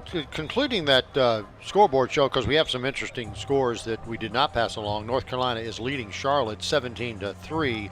They've just begun the fourth quarter. That game held in Charlotte tonight. Vanderbilt leading Virginia Tech 23-20 late in the third quarter. Matter of fact, only about 20 seconds. And next week's opponent, in case you have not heard, Virginia lost today to North Carolina State 35-31. Tough game for UVA to lose. They were ahead much of it and had a chance, I think, to gain a victory late in that game, but came up a little short, and will host the Tribe next Saturday at noon at UVA. But first things first, Sean Knight, the Tribe needs to get back in this ball game, and they must do it to begin the game on defense. Beginning on defense, and I think that's key. One of the things I'm sure defense coordinator Bo Revel impressed upon his team was the need to stay at home. I think they're losing contain on the outside against that read option. Carter Peavy's been able to get outside and have some success running the football. So I think that's going to be a focus that they'll impress upon. I think offensively, the Tribes had a difficult time getting the running game going. I think they had some success by going with some pace and some no huddle or short huddle. Maybe Coach Winston October will come back with some of that pace. And I'd like to see him also start to maybe get Tyler Hughes outside the pocket a little bit, maybe with some run pass option. I'm not sure. He doesn't look terribly comfortable in the pocket tonight. He looks to me like he might be pulling his eyes down a little early. Maybe simplify some things a little bit, get him outside, and help him see things a little bit clearer so he can make some decisions and throw the football on time. Devin Thompson is doing a pretty good job on the outside. That touchdown pass, maybe. I think I'd like to see him maybe take some shots on the outside again and test those corners, test those Maine corners. If you're Maine, I think Maine probably wants to come out and do a lot of what they've been doing. They've had some success with different formations and attacking all parts of the field offensively and defensively. They've been really stout against the run, flying to the football and exercising excellent gap integrity. So we'll see what we get here in the second half and what adjustments have been made. Sam Braywood will kick off from right to left here in the third quarter as the second half is about to begin. Deep for the Maine Black Bears is Trevin Ewing and Mo Irfan. Let's see who gets a chance at it. It'll be at the 10-yard line, up to the 15 and the 20, and to the 25-yard line. Scampers up to the 28. Nice return by Mo Irfan. And it'll be Maine Black Bear football right there. Stephen Hicks on the stop for the Tribe on the specialty unit.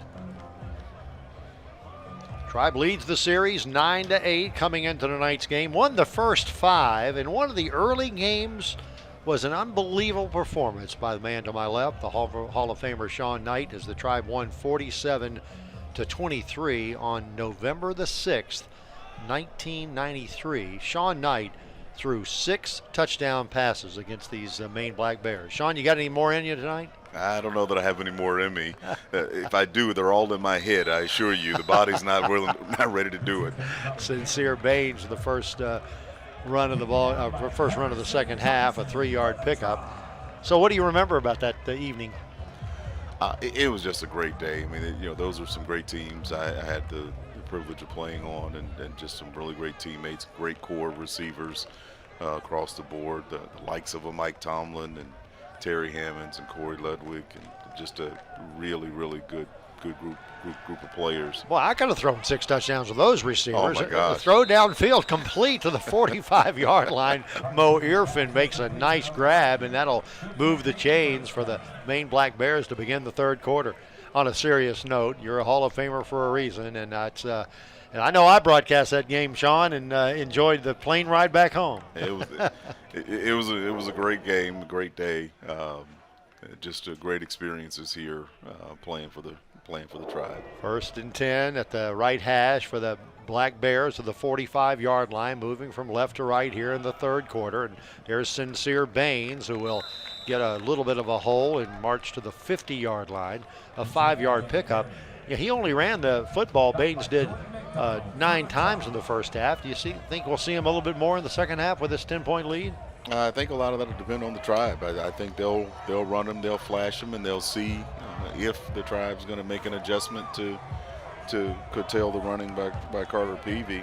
I think if they don't, we're going to see more Peavy slipping out the backside. Declan McKevin is the tight end to the near side. Now he's in motion. He'll set up at a more traditional slot position for the tight end. At 2nd and 5, fake of a handoff to Baines. Now he's going to go out for a pass. Quarterback Peavy with all kinds of time throwing it downfield, and he overthrows his intended receiver, Mo Irfan. Man, he must have had 10 seconds like he was waiting for a fly ball in center field. Well, I think the Tribe dropped 8 that time, so there really weren't a lot of places to go. The trade-off is you're not going to get much of a pass rush with 3. But again, they did a really good job on the back end of covering those receivers. 3rd down and 5. 3 down linemen for the green and gold with the rusher Jordan McDonald, who had a quarterback sack in the first half, edging in from the left side. 2 receivers on each side of the football field for Mr. Peavy to consider. Back to pass he goes, lets it fly again, and that ball is going to be way overthrown to his intended receiver down the line. And that was Trevin Ewing, one of the fastest guys on this team. And now it's 4th and 5, and the Tribe defense has done its job. Well, if your defense coordinator, Bo Rebel, that's what you wanted to see. That's how you wanted to start this half.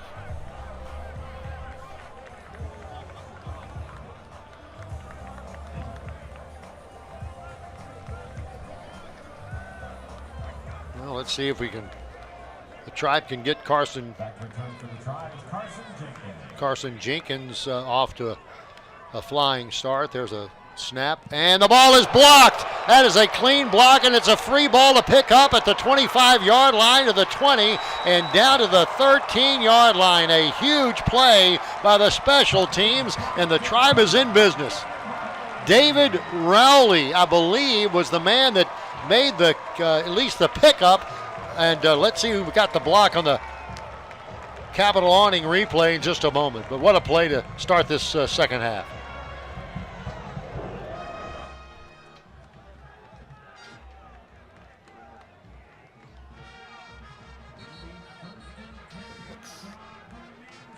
Was that number 39 on the block? Stephen Hicks. He had made a stop on a play, rather tackle on a play earlier tonight, and then it was Rowley who picked it up, and the Tribe's in business, 1st and 10 inside the red zone of the 17-yard line. Special teams coach Daryl Blackstock's pretty pumped right now. And you're kidding me. Man in motion. There's the snap. Hughes will pitch back to the right side. He'll try to get outside. That's a wide receiver pass into the end zone. Did he make the catch? And still waiting on a signal, and the referee says no, he did not. Going to be interesting to see this replay. He thought he made the catch cleanly as Carson Jenkins. I couldn't tell if he controlled the catch. It looked like he might have got his feet down. Pretty good pass by Jenkins.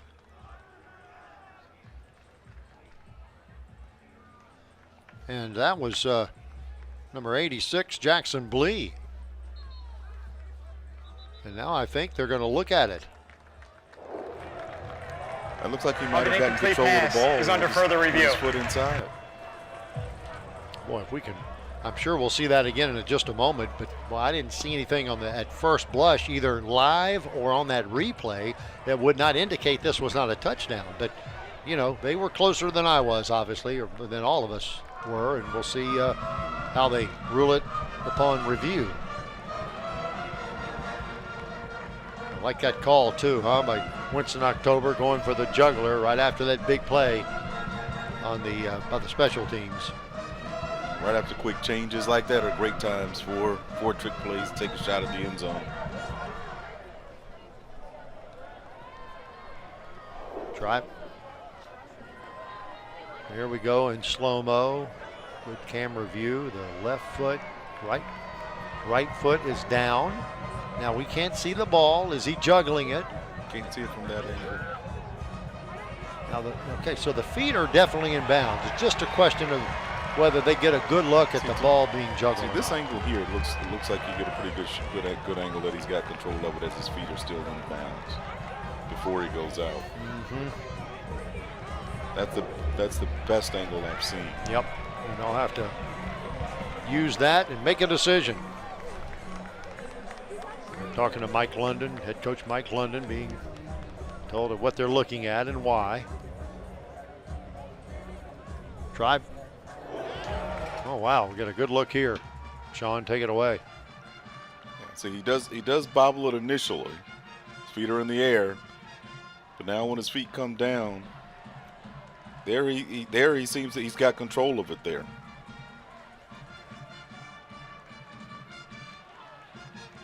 I don't know, that looks like a touchdown to me. Tribe has played well here at Zabel Stadium in the last 15 home games. The Tribe has posted a... Rolling on the field is upheld. It will be second down. Well, they do not reverse the call. So, for whatever reason, it is no touchdown. The Tribe's got to line them up again. Tribe got 12 wins in the last 15 home games. and were 5-1 last year here at Zabel Stadium. I say that because right now the Tribe's trailing 17-7 in the third quarter. It is second down and 10 to go. McElwain to the near side. Quarterback will look like he's running to the right and now throwing it downfield. That ball is caught by Lamond at the 7-yard line. Isaiah caught 4 catches last week. That's his first of the evening here tonight. Former VMI cadet, physics major here at William & Mary. Well, that's what I was looking to see come out in the second half to try to get Tyler outside for the run pass option. Clean up some looks for him. The ball at the 6. First and goal from there. Bleed to the right. Taking the handoff. He'll roll to the right side. Tyler Hughes trying to throw it and now throw that ball into the end zone and into it. Touchdown, William & Mary. Sean McElwain, his second touchdown in 2 weeks. Touchdown Tribe, and the Tribe has pulled within 4. Got a flag in the back of the end zone. It's probably going to be in the area, but result of the play is a touchdown. All right, that is indeed a touchdown.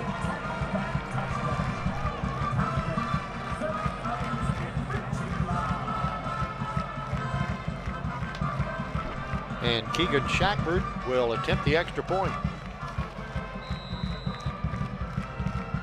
Andrew Piercy to hold. The snap, the kick is up, and it is nailed. So with 11:44 remaining in this third quarter of play, we have a new ball game. It is William & Mary now trailing by 3, Maine 17, and the Tribe 14. We'll come back with the ensuing kickoff after this timeout.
Every touchdown is a Town Bank touchdown. Town Bank serving others, enriching lives. William & Mary has cut the deficit to 3.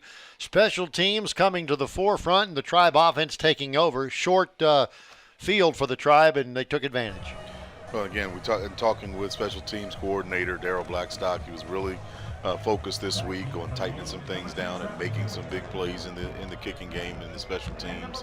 And they are on their punt block. They came up with a big play that set the offense up in good shape. Really excited about seeing Coach Winston October getting Tyler Hughes outside a little bit, giving him a run pass option, putting some pressure on those corners out on the perimeter. The extra point was good. Brought to you by Waypoint Seafood Grill. And here's the ensuing kickoff by the Tribe. They'll put that one in and out of the end zone. This Tribe team is pumped up. Hey, a moment ago you saw a little clip of Luke Banbury playing defense. grad transfer from Cornell, is our Tribe Student Athlete of the Week. In his first start in the green and gold, Luke recorded 14 tackles, a fumble recovery, a pass breakup at Furman, a preseason All-American and All-CAA pick. He led the Ivy League last year with 87 tackles and earned first-team All-Ivy honors. And he's having a ball game tonight as well. He got about, I would say, half of that. I think he had 7 tackles in the first half. I know Coach Bo Revel is very, very happy to have that young man anchoring that defense. Very tough physical ball player. Scott Woods, wide receiver. They're going to give the football, however, to Rashawn Marshall, who will try to get the edge but can't. Nice job defensively up front on the right side. Said nothing doing there. This Tribe team seems a little inspired right now to me. Well, nothing gets a defense going like your offense having some success. And a specialty teams day, right? And special teams, absolutely. That really ignites a team. That third phase. Jordan McDonald and Davin DeZinho on the play last time. 2nd down and 10. Marshall the tailback, Peavy the quarterback. He's had a good game. He rolls to his left. Now comes back, gets away from a would-be tackler and throws that ball downfield and out of bounds. Nobody was even around it. Threw it to one of his coaches. But again, he has that ability to elude a sure tackler. He is elusive. Again, he's not a shifty runner, but he's very elusive in the pocket and outside of the pocket. And he shows you that again. It is 3rd and 10. 11 minutes to play in the 3rd quarter. Maine on top 17-14 here at Zabel Stadium. Marshall in motion to the far side. Peavy all by his lonesome there, the quarterback, Carter Peavy, the 6'3", 215-pound graduate. He'll roll to the right side, being chased by Davin DeZinho, and he'll throw that ball away. Again, great pressure by the green and gold, and this time it's a 3 and out the old-fashioned way, and the Tribe played outstanding defense. Great job, little bit of a wrinkle there. Coach Bo Revel running some games inside, looping the defensive tackle outside for contain. Davin at 6'4", 305 pounds was picking him up and putting him down too. Showing he can move all 300 of those pounds. 4th and 10. See if the Tribe will come after it again. They do not this time. The ball is kicked. Line drive kick. That'll take a Maine, actually a sideways bounce, kind of odd. And the Tribe will have great field position again near the midfield stripe. And it'll be 1st and 10 for William & Mary on a 30-yard punt.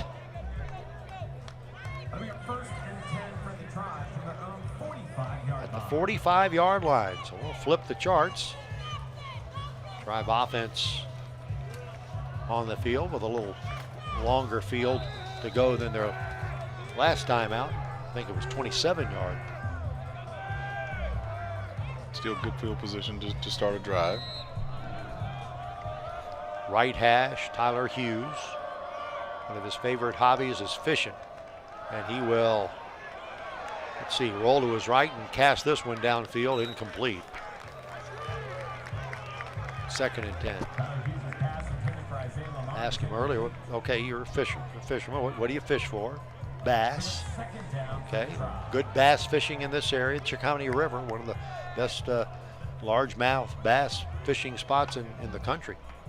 Now, is he a catch and release guy or is he a catch and cook guy? Yeah, good point. I did not go into that depth with Tyler Jr. out of Marietta, Georgia. Jay, I don't know, Tyler just doesn't look comfortable in the pocket tonight. Well, he certainly has been making quick decisions to leave that pocket. Back to pass, stays in at that time, going long, got a man one-on-one, and that is a flag coming down. Carson Jenkins was literally tackled before he had the football. Easy call by the official. That'll cost the Maine Black Bears some yardage.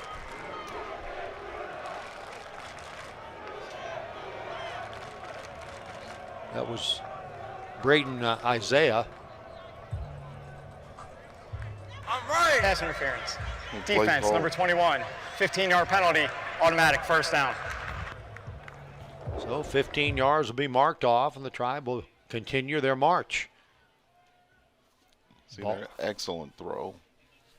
Well, as an old quarterback, or a former quarterback, you're not that old, do you like this, the college rule, 15 yards, or the pro rule, 1st and 10 at the 13 at that point in time? Oh, I think it ought to be a spot foul.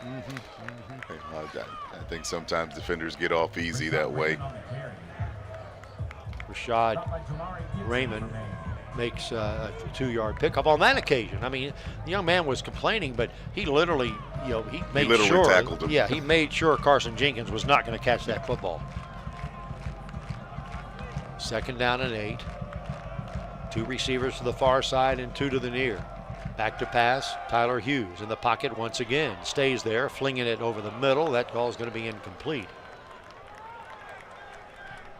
And now it's 3rd down and 8. Overshot his man there, but I tell you, that offensive line is doing a heck of a job in there protecting Caden Lynch and Ryan McKenna. Keaton Riley there on the inside. Tribe would love to get a 1st down and keep this drive alive. 3rd down and 8. 5 wide outs in the game. Hughes will roll to his right, throw it at the last minute. Ball downfield. That ball's going to be caught at the 23-yard line. What a nice catch by Isaiah Lamond, the 6-foot senior out of Ashburn, Virginia. Makes a huge catch there, and the Tribe keeps it alive. Here Coach October's going with some pace.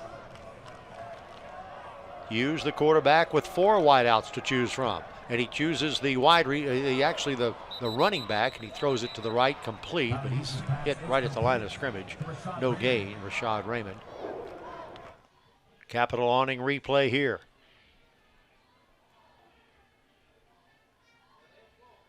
That was a bullet. Heck of a catch. Isaiah Lamond's 2nd catch of the evening. Devin Thompson comes into the ball game. He's got a touchdown tonight. Also, Sean McElwain is in there. He's the tight end to the near side of the football field with a couple of other teammates. And it's 2nd and 10. Tyler Hughes rolls to his right, running out of territory, throwing it downfield, and it's incomplete. Could not keep that ball in bounds. It could have been an interception, but Devin Vaught could not keep a foot in the bounds, and it'll bring up 3rd down now.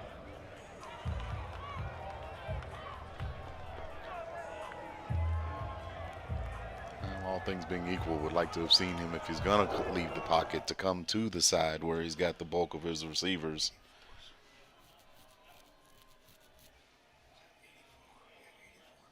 Joseph Johnson, Garrett Robertson, Carson Jenkins, all wide receivers. Tight end set to the right side.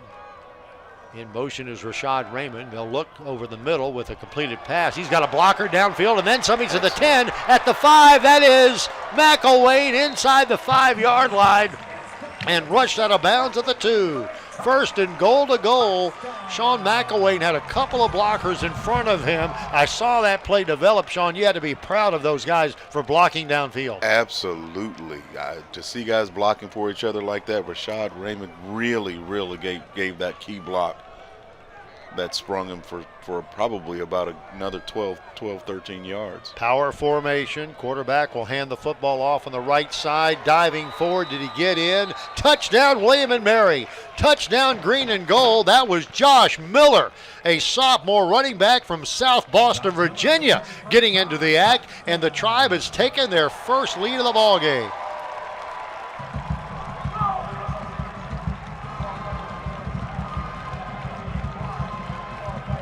The 5'11", 205-pounder knew where to go, didn't he? Yes, he did.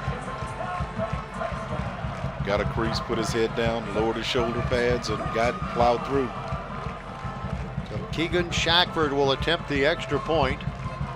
It is a 20-17 ball game now. The Tribe has taken control here in the 3rd quarter.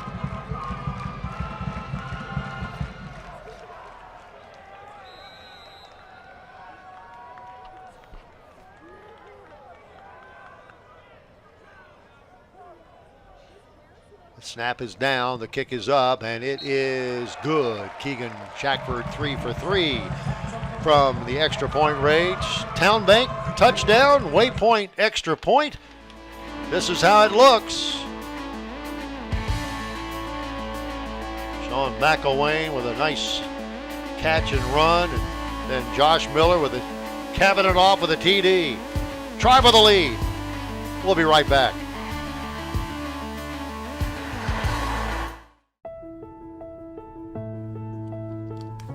When your child is fighting cancer, You gonna walk out here on your own? Okay. yes, you never know what is possible. But you will always know where. Introducing the new Children's Tower, a hospital unlike any other, designed for the unique needs of kids and their families. The new Children's Tower, unlike any other. It's pretty cool being a banker for Town Bank. People see us as a different kind of banker because we make ourselves so easily available for members. People who bank with us know that. We're not just here for you between 9 and 5. We're always here for you. William & Mary Athletics would like to thank the following partners for their continued support of William & Mary Athletics. Visit Williamsburg. Go to visitwilliamsburg.com to plan your next visit. VCU Health, the official healthcare provider of William & Mary Athletics. By Pepsi, that's what I like. And Embassy Suites by Hilton in Williamsburg.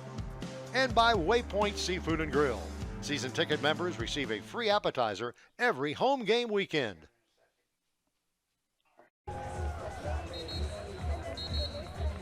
Jay Colley and Sean Knight back at Zabel Stadium. Sean, it's been a heck of a third quarter, and it's not even half over yet. 8:04 left. The Tribe has gained a lead, their first of the evening, 21-17 on a 55-yard drive, capped by the Josh Miller 1-yard run.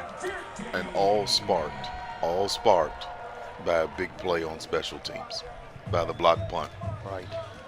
That was a huge momentum swing, I think, for offensively and defensively for the Tribe. It seems like the Maine Black Bears are still trying to kind of settle into this half.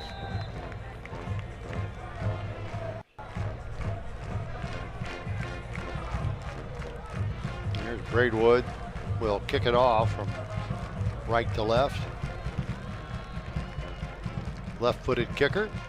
Foot in the football, and this one's high and deep. Boy, his first couple have been impressive. They were going to run that one out. The Maine Black Bear decided, I think, very smartly to not do it and knelt down. So the Black Bears will have it at the 25. Comes ball in the end zone. Make it 1st and 10 for Maine from their own 25-yard line.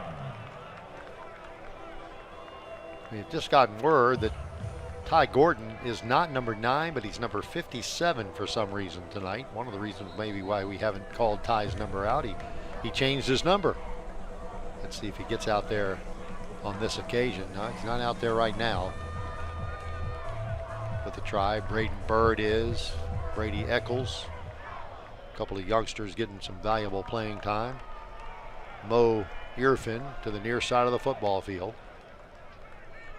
Carter Peavy, who looked so good in the first half, has not done much in the second. He'll hand the football off, and he's got some running room. That is their outstanding running back, Sincere Baines, across the 35 and out to the 38. You know, there's so many good players in this country. Sincere spent a couple of years at a Division II program in North Carolina. He's from Fayetteville, North Carolina, but he's got some talent. He certainly has some talent. You saw there he's got a burst. Mm-hmm. He's about a step away from taking one of the house.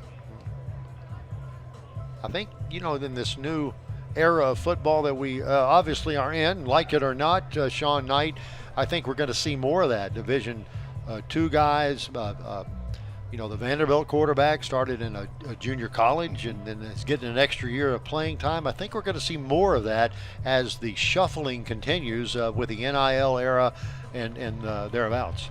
Well, I think the rules, the NCAA rules now make it, given the flexibility to athletes to move about, to seek opportunities perhaps in larger programs. really benefits those athletes. For years, you make your decision about where you're going to go, and you were just kind of locked there. Coaches could come and go and move as they wanted, but players could not. Jalen Jones was a little shaken up on that last play for the Tribe. He's a valuable asset on this defense, but he's going to have to take this play off. 1st and 10 at the 37-yard line for the Black Bears. Tribe leading it 21-17. Quarterback Peavy will keep that football like he was so successful at, and will run it to the left side and scamper out to the 45-yard line. That's a 7-yard pickup, 2nd down and 3. We got 2nd and 3 for the Black Bears.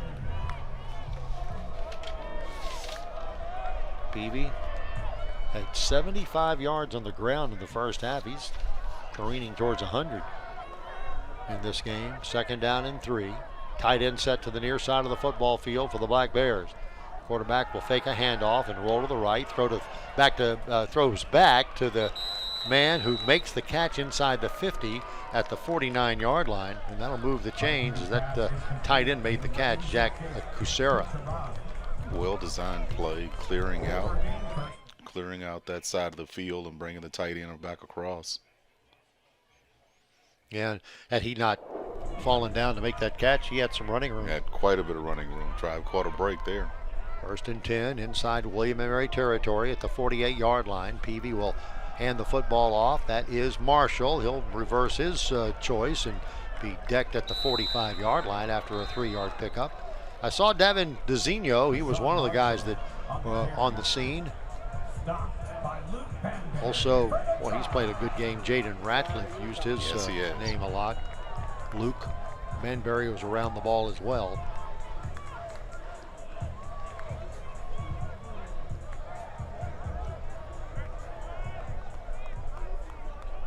Tyree Stevens in the game as a wideout for the Maine Black Bears. So is Scott Woods. Peavy gets the snap, back to pass, throws it right side on a run, and the down and out pattern to Tyree Stevens. Makes the catch for the 1st down. He had 1 catch last week. First catch of the afternoon of this evening. Gets him about 12 yards, and it's 1st and 10 of the 39 for the Maine Black Bears, who are also going without a huddle.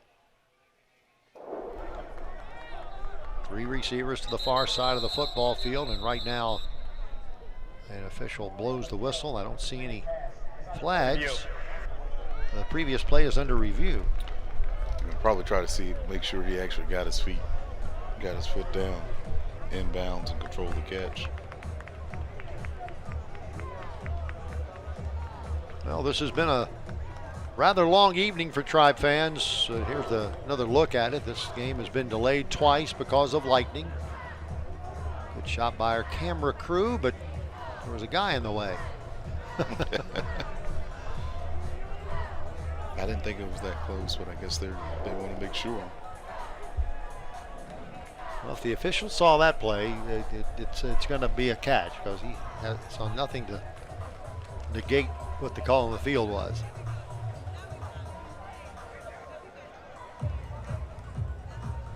There's a better look. Yeah, I don't think there's much of a... There's a great look right there. Oh. Almost looked like he was bobbling it. That might be the question. Yeah, he's bobbling it, so.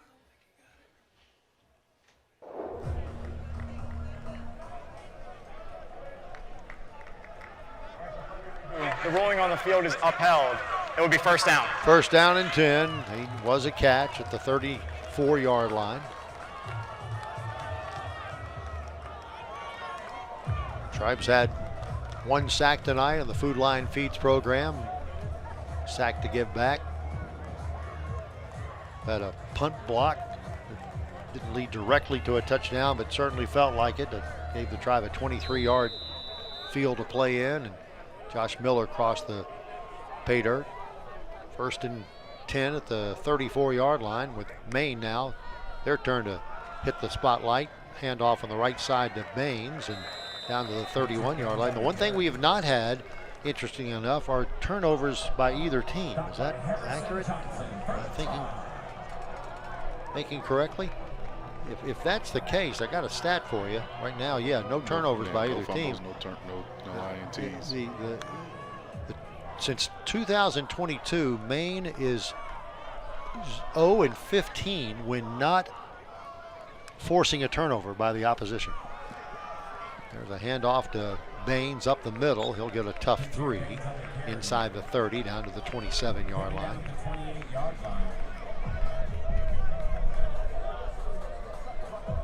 Taken down by Brady Eccles for the try. Okay, Tribe fans, it's third down. Brady Eccles into the ball game. Davin DeZinho on that front defensive line. Couple of tight ends shift from right to left. We've seen this play before, or this formation before anyway. 3rd down and 4. Peavy back to pass. In the pocket, over the middle. Ball's going to be incomplete. Good defensive play there by the Tribe. That was Luke Penberry right on the play. Trying to get that ball to the speedster, Trevin Ewing, crossing the formation.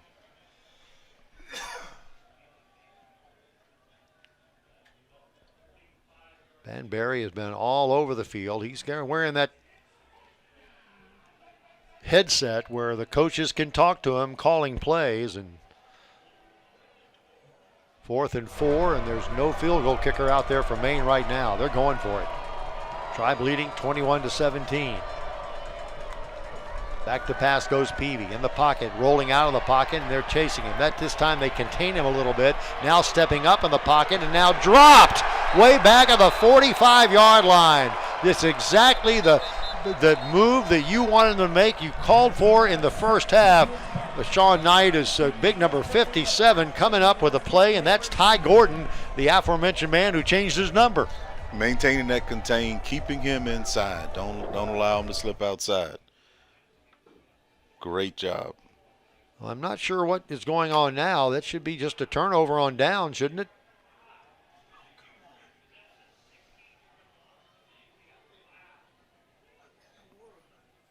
We did not see or hear what the official said, but there's a clear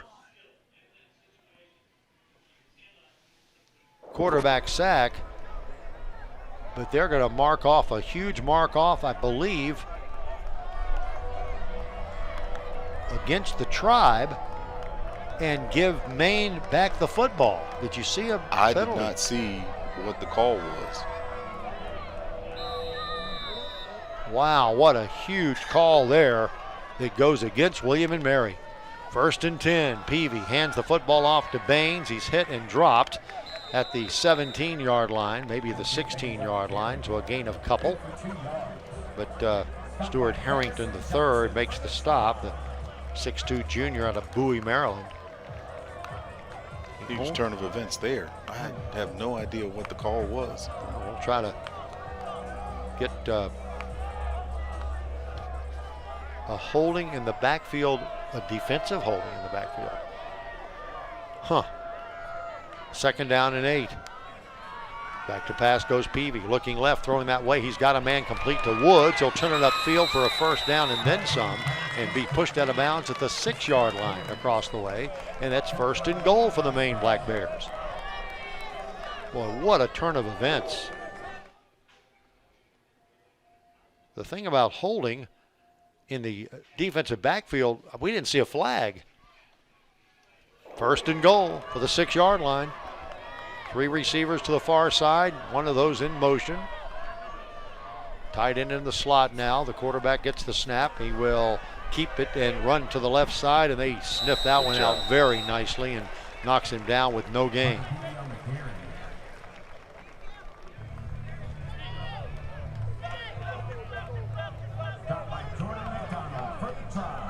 Jordan McDonald, he's made his presence known tonight, making the stop there. 6'4", 255. This guy is a real specimen. Sean Knight, transfer from Virginia Tech. He had a twin brother that was considering William and Mary, but has gone to Central Florida instead. What an athletic family he comes from. 2nd down and goal. at the 5-yard line. Handoff. And that actually quarterback going to keep it at the 3 and down to the 2-yard line he goes. We'll bring up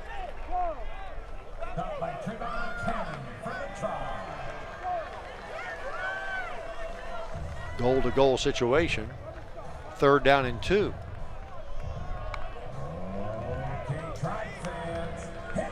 I expect this is probably 4-down territory for them. I don't see them settling for a field goal here.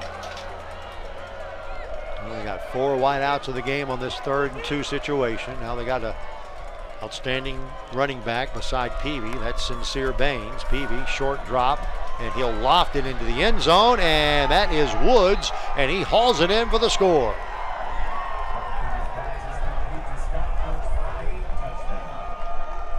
Looks like Jaden Ratliff fell down on the coverage.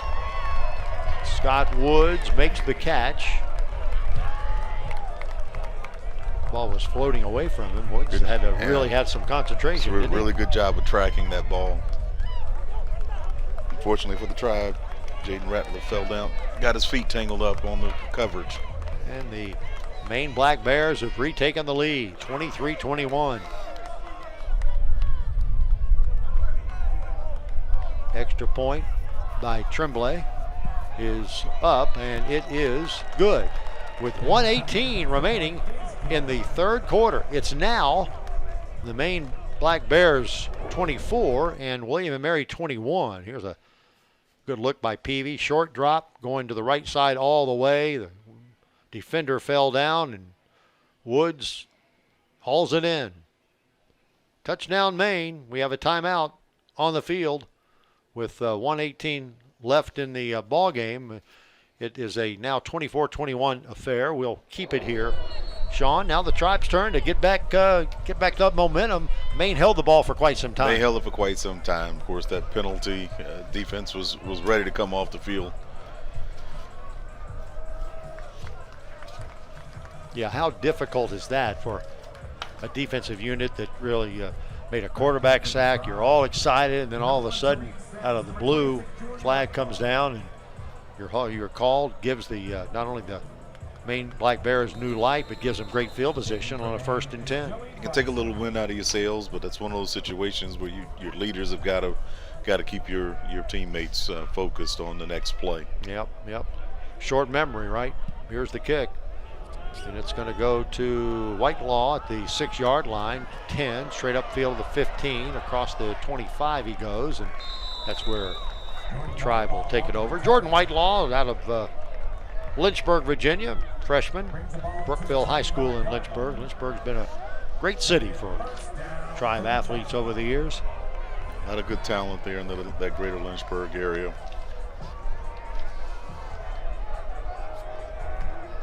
So the Tribe offense on the field. They've certainly looked a lot better here in the 3rd quarter than they did the first half offensively, and now they got another go at it. Isaiah Lamond, wide receiver to the far side. They'll run it to the left, however, and that will be, they'll be stood up at the 30-yard line. That was Tyreek Sims, graduate student here at William & Mary out of Leesburg, Virginia. He was a 3-star recruit out of high school from Loudoun County. 2nd down and 5 to go for William & Mary. 4-down lineman for the Maine Black Bears. The snap, looking right, still looking right, now throwing that way, and that may have taken a little bit too much time to get that play going. Carson Jenkins made the catch. He faked the ball to Carson and then continued looking at him and threw the ball to him. I think he probably pulled the trigger just a hair soon then. I think if he holds that just a little bit, he's got Sean McElwain right in that zone behind him. Loss of a half yard there. It's now 3rd down and a long 5 for William & Mary, and that's the end of the 3rd quarter. So the Tribe will go into the 4th quarter down by 3 here at Zabel Stadium. It is a 24-21 ball game. The Maine Black Bears leading as this touchdown a moment ago gives Maine the lead. Fourth quarter coming up. Stay with us.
This game brought to you tonight by Town Bank.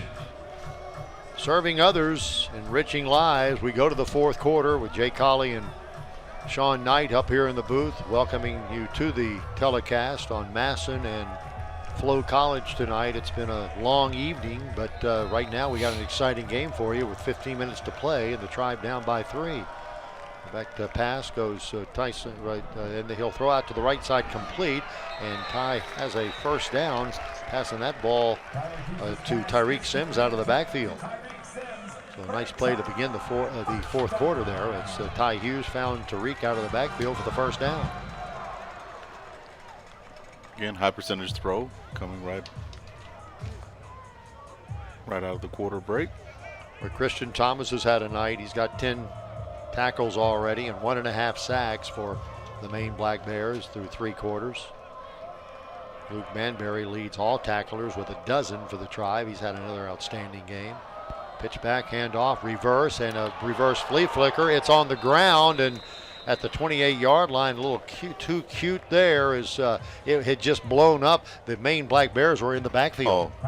The Black Bears, just incredible penetration inside.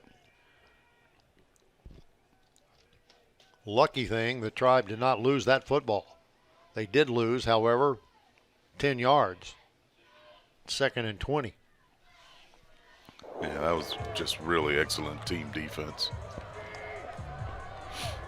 2 receivers to the far side with a tight end over there. Devin Thompson, who's caught a touchdown pass to the near side. They look his way, and now Tyler Hughes will run it, and they will reach out and grab him. If he could have gotten away from one tackler, he could have gone for probably 7 or 8 more yards. And instead, it's a 4-yard pickup. It'll bring up 3rd down and long. We have 3rd down for the Tribe. 3rd and about 16.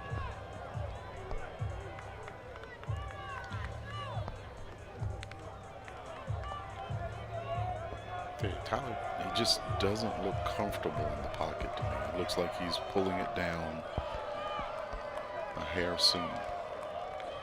Can't afford to do that here, as he will be dropped back at the 23-yard line. So a quick quarterback sack there by the Maine Black Bears. Yep, Christian Thomas is all over it, and he's been all over the Tribe tonight.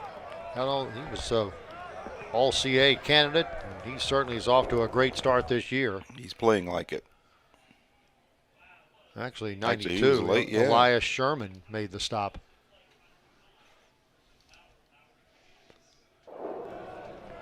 So Carter Boyd with a good kick goes away. It's a high kick, and that ball is going to be let to drop, and it'll take a little bit of a Maine bounce back to the 39-yard line. So nothing doing for the Tribe on their first drive in the fourth quarter, and the Maine Black Bears will have their chance when we return with the 12:16 to play, and it's Maine 24 and William and Mary 21. Back after this timeout from Van Wagner.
Well, kudos to this crowd and the band that is hung on this evening as we bring you back to Zabel Stadium on this now rainy and lightning lit up sky night. We've had a couple of lightning delays. It's now raining pretty heavily here. And look at that, fan. The fans are still having fun. It is a 24-21 ball game, still anybody's game, but the Tribe defense would love to have a 3-and-out right here as the Maine offense comes on the field for the first time in the fourth quarter. First and 10 of the 39-yard line. Quarterback Carter Peavy out of Lawrenceville, Georgia. Looks over the Tribe defense with 4 down linemen, and he will hand the football off right at the middle. Appeared to be Sincere Baines. Baines across the 40 and out to the 42. Gain of a couple, second down and 8. Tribe's defensive line is doing a really good job of controlling those gaps inside, not giving Sincere anywhere to run. Right. Ty Gordon is up there. Brady Eccles, a redshirt freshman, has played well. Davin DeZinho, one of the captains, also leading the pack, and we called Jordan McDonald's name a few times. Man in motion. Quick look to the right. Now they'll throw it away. Quarterback had really nobody to go to. It'll bring up third down and 8. Tyree Stevens was in motion. Almost looked like a Canadian play. He started forward right after, I guess, the ball was snapped. But he looked like Jalen Jones blew that play up with his aggressive play up over there.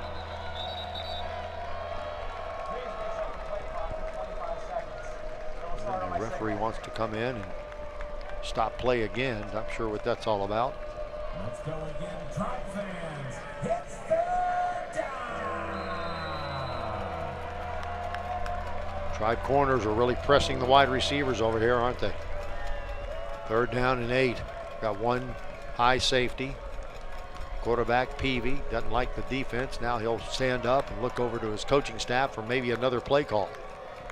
Is that an audible? It is. Third and 7. Throws it left side. That ball is complete to Woods, I believe, right on the sideline for a first down of the 45-yard line. My, oh my, he has hurt the Tribe this evening. Scott Woods, when they need a big play, he seems to come through. Yeah, it looked like they saw the press man coverage on the outside and cleared out with the outside receiver, giving Woods all the room he wanted on the inside. And let's give credit to Peavy. That's not an easy pass to make, and he put it right on the number 5. First and 10 at the William & Mary 45-yard line. Handoff to Marshall heading to the right side, and he will drag defenders inside the 40 down to the 39-yard line. 6-yard pickup, second down and 4. Clock continues to run with 10:50 left in the ball game, and Maine on top 24-21. Davin DeZinho was downfield making the play. Tight ends Eli Mahan and Declan McKevitt in the game for Maine. Pretty balanced attack for Maine, but they certainly love to run the football. Peavy will hand the football off to Marshall, who will take off to the right side and be hit right before the first down marker at the 36-yard line. It'll ring up third down and 1. Luke Banbury hit him hard, dropped to the turf very quickly. As Sincere Baines enters the ball game for Rashawn Marshall. Rashawn Marshall showing his shiftiness.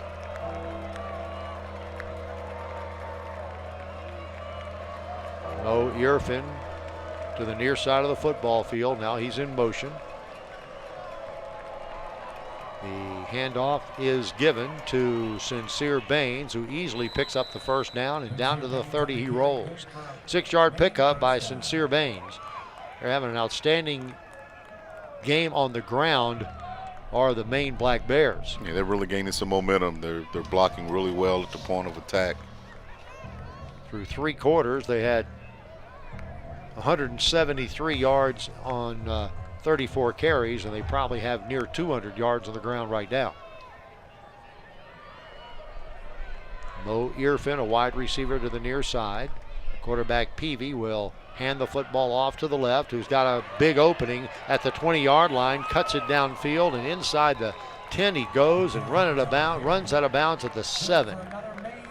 Banbury chased him down, but not before Sincere Baines a steady diet of him in the second half, and that gives the Maine Black Bears a first and goal. Just a really good job of blocking at the point of attack. I mean, that Black Bear offensive line, I mean, they are big and they can create space. First and goal to 7. Peavy will hand the football off. Nope, he's going to keep it himself, and this time going to be hit and dropped. One thing the Tribe coaching staff is Harrison Johnson makes the play, the linebacker from Indian Trail, North Carolina. One thing the coaching staff did at halftime is make that adjustment. They made that adjustment, yes. Peavy has not been nearly as dangerous with his legs in the second half as he was in the first. They've done a much better job of staying home on the backside. Second and goal, back in the 9-yard line.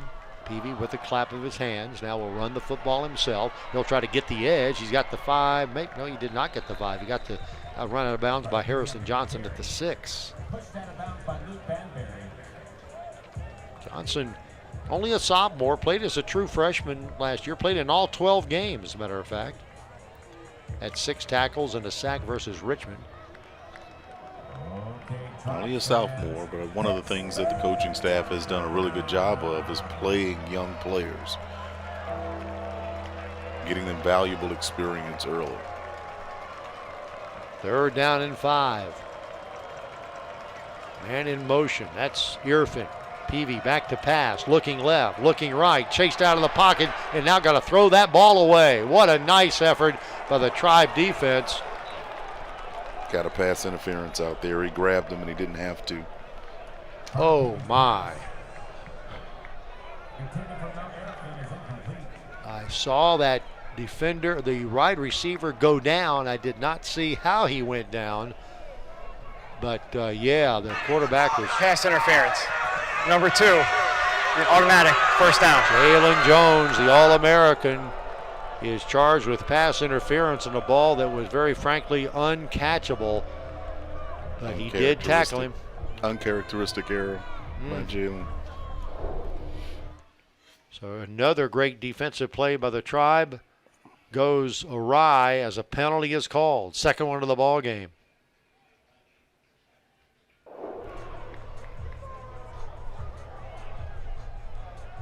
They're going to talk things over as Mike London tries to make his case.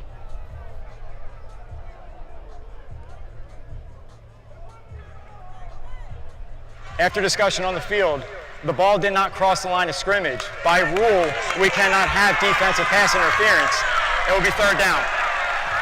What a great job by the officials to regroup and look at the rule book and say, what, Sean Knight? Well, in order to have defensive pass interference, the ball actually has to cross the line of scrimmage. In that case, the pass didn't make it across the line of scrimmage. Okay. And the official said third down, but I think it's actually fourth down.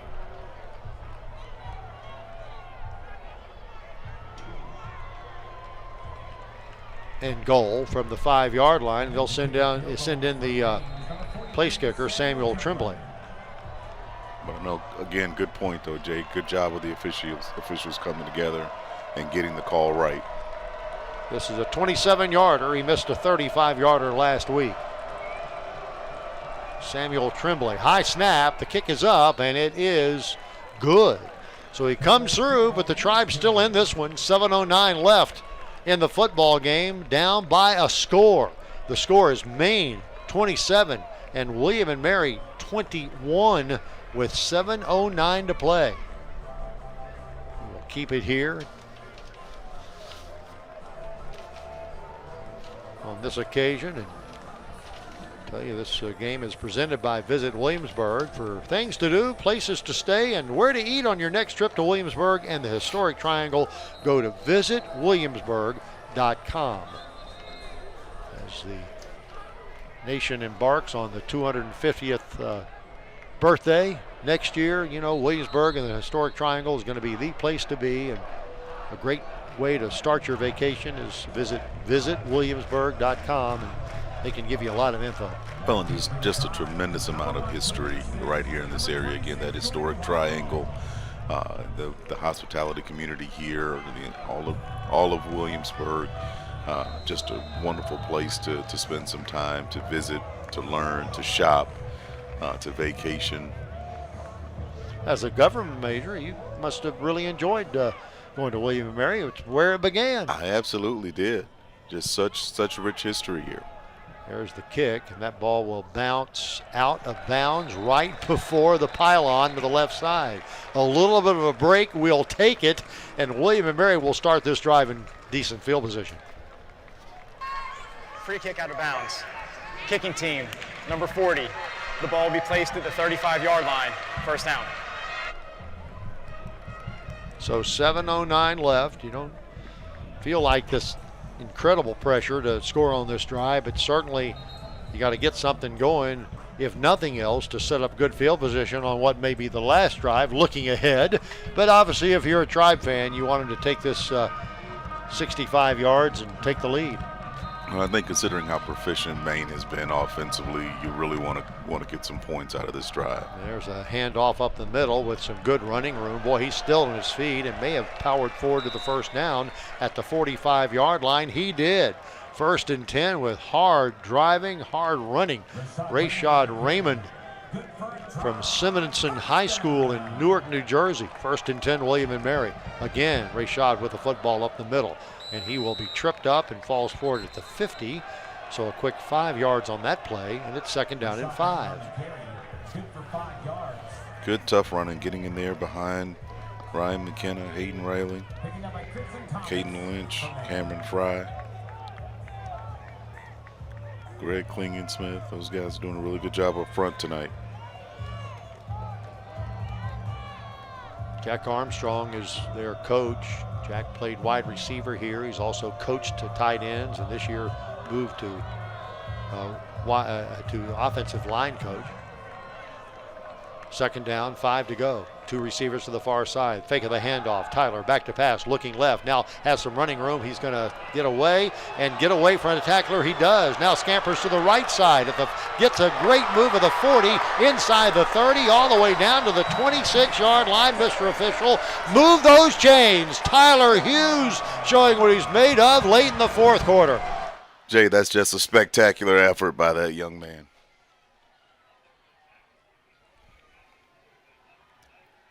Had a little Sean Knight breaking there. The tackle, and he had a burst of speed as well. That's an excellent individual effort there. First and 10, ball marked to the 25-yard line. Tight end in motion, the handoff up the middle. That's Rashad. And Rashad will stay on his feet inside the 20 down to the 19. Raymond running hard here. This team has got some impetus behind it right now as the clock continues to churn. Under 5 to play with the Tribe down by 6, 27-21. Isaiah Lamond on there doing a great job of blocking downfield from his wideout position.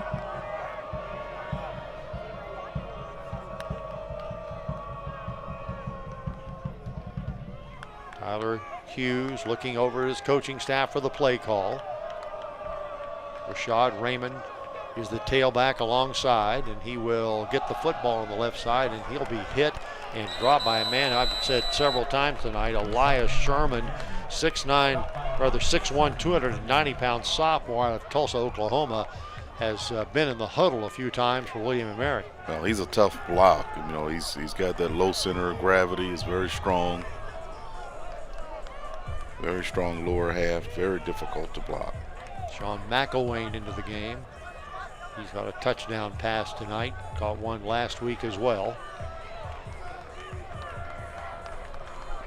Third down and 6 to go. Might be 2 down territory. Field goal does not do you a whole lot of good. Back to pass. Tyler in the pocket, steps up. Gets by a man. Now cutting to the right side. He's at the 10. He's at the 5. And he's at the end zone. Did he get in? No, he did not. They say he was stopped right at the 1-yard line. Thought that football might have got the pylon, but they say no. He stepped out of bounds, and Tyler Hughes has his ball club first and goal to goal at the 1. You know, young man has given us everything he's got. Yep, that's a good call. Tribe's up to the line of scrimmage quickly. They want to get this quarterback. Actually, the referee comes up and says, hold up, quarterback. Now he's under center. Hughes, hands off. That is a touchdown, William & Mary. Touchdown, green and gold. Rashad Raymond. Boy, he deserved that chance to get that touchdown. Yes, he did. As hard as he ran on this He's a series. workhorse that entire series. Pay the man, pay the man. Good job.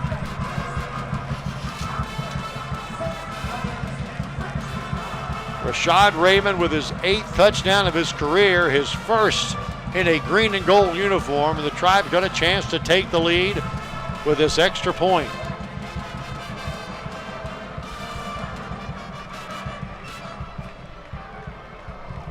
The extra point is up, and it is, well, hang on, before the extra point, I believe maybe a timeout had been called. Keegan Shackford knocked that one through. Maine jumped off sides. It is 27-27. Tyler Hughes and Rashad Raymond show on that drive.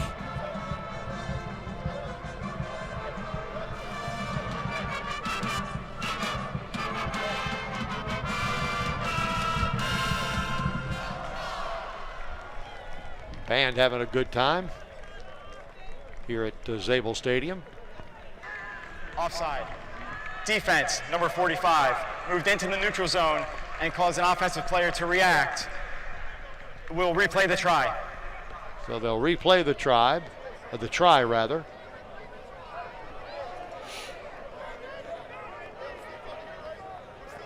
Piercy to hold.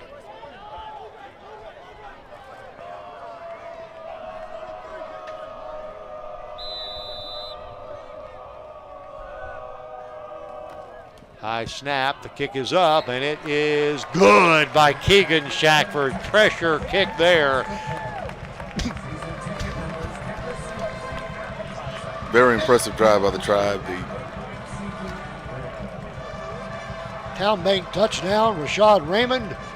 The Waypoint extra point, Keegan Shackford. And the Tribe has taken a 28-27 lead. Great job by the Tribe fighting back again, rewarding the workhorse that got you down there.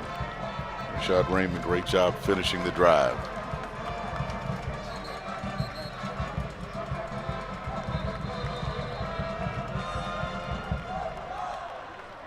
Tyler Hughes with his feet made a couple of these runs in this drive. Probably gained, 17 yards on it and ran about 40.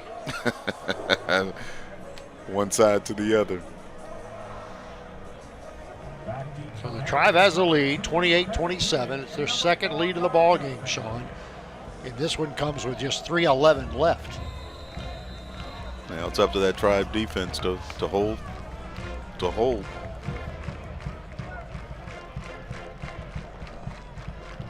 Couple of dangerous kick returners back there. Yeah, here's the kick. And this one is going to go in and out of the end zone. Braidwood done a wonderful job tonight kicking with kickoffs. And here we go. Pepsi postgame to follow, but we got a while for that. A few gray hairs to get in the next 3 minutes and 11 seconds.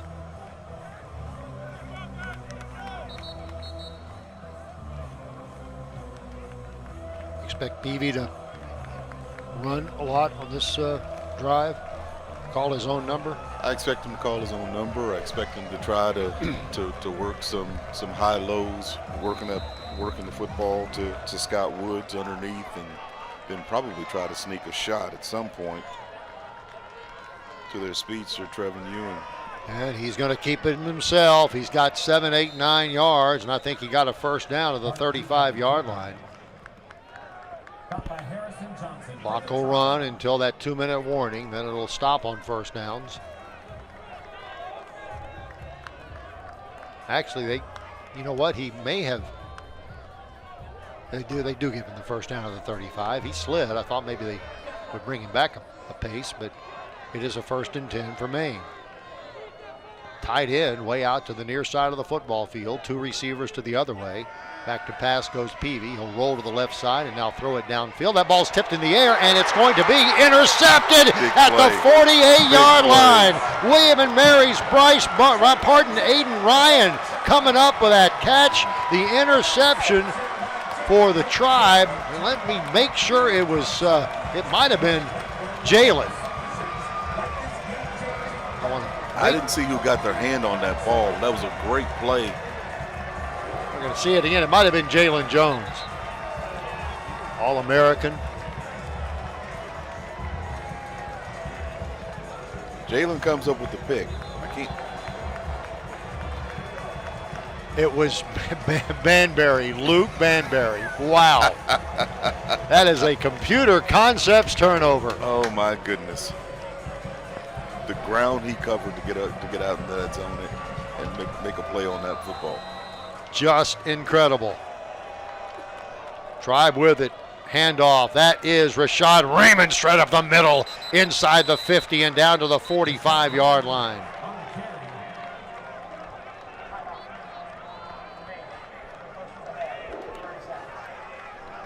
Another computer look at the computer concepts turnover. There's Luke Banbury, and there is Jalen Jones. I tell you what, that is a heck of a play by Luke Banbury. Maine calls a timeout. That's their first of the second half.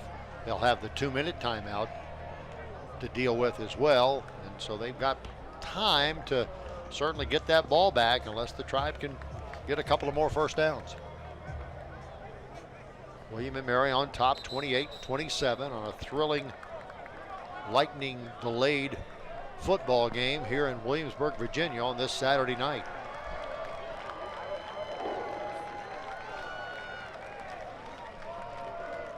This could be the Sparkman play of the game, wouldn't you think?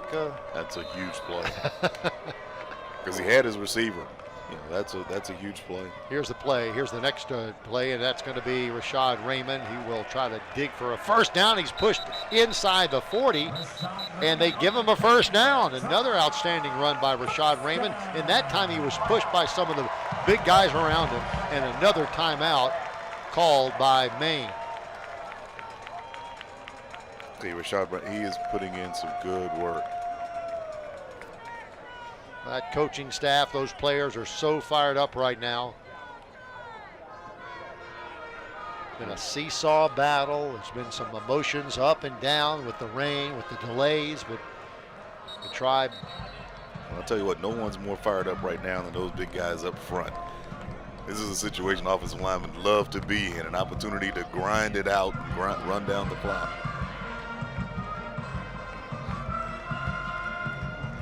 Ryan McKenna pushing Rashad Raymond over the first down marker a moment ago. So the clock stopped after that Maine second time out of the ball game. Tyler Hughes will get the handoff again, or a handoff to Rashad Raymond again, and Rashad gets 5 yards again down to the 35-yard line. So 5 yards a pop for Rashad Raymond. Take us through the 2 minute.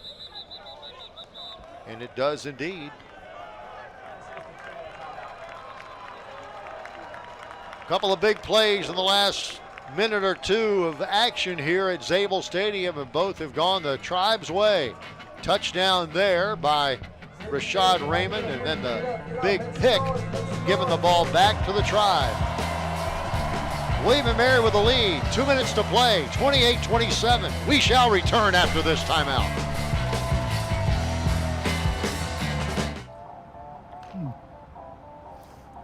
Fun fact, you know Mountain Dew and spicy chicken is the perfect combo?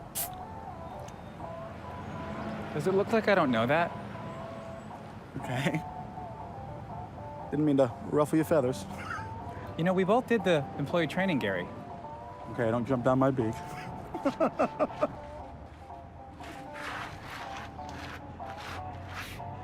Doing spicy? Do the do.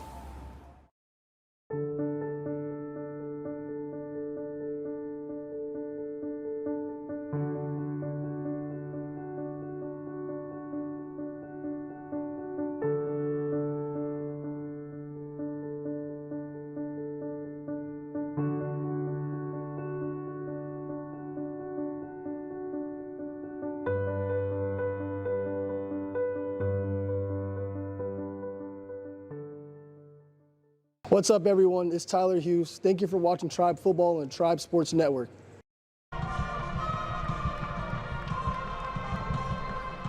Upcoming telecast for William & Mary.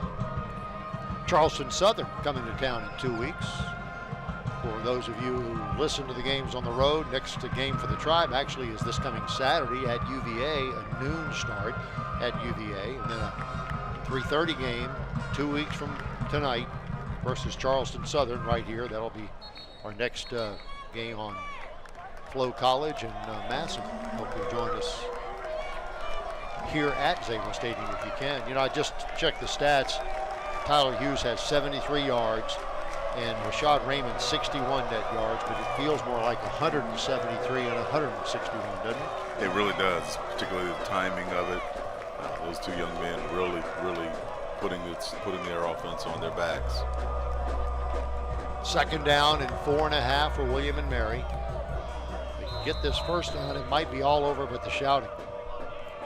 Maine only has one more timeout, I think. Hand off on the right, and that dives forward inside the 30 to the 29, and the Tribe feeling it now. Rashad Raymond has been the man here in the fourth quarter. Tough running. And the Tribe begins to celebrate.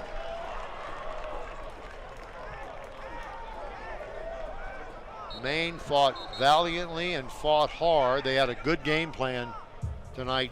Sean really controlled things in the first half, but William & Mary took over in the third quarter and then had some dug real deep here in the fourth quarter. Well, and for most of the game, I mean, the Maine Black Bears really executed well. I think the Tribe made some key adjustments coming out of halftime.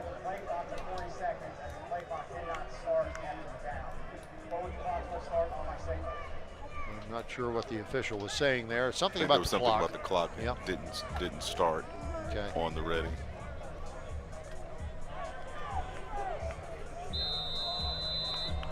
Now they'll start it.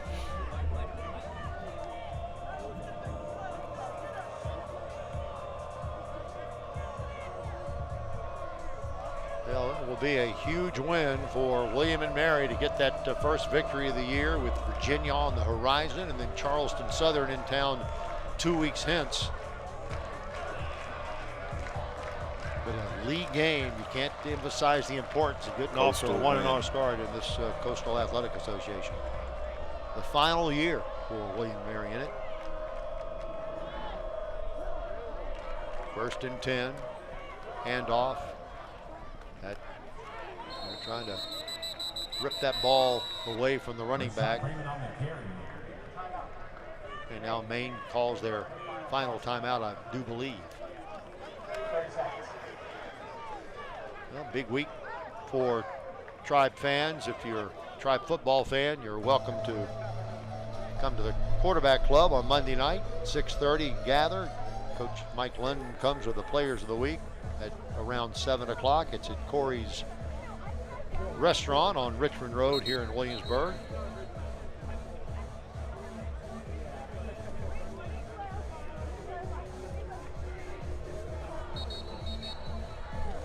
We got a little chance to talk about next week's Virginia game. Sean, shame on me for not remembering, but your years at quarterback for William Mary, who were the Division I games, I guess they were called, or at the time? University of Virginia twice. Those were the two during my tenure. Okay.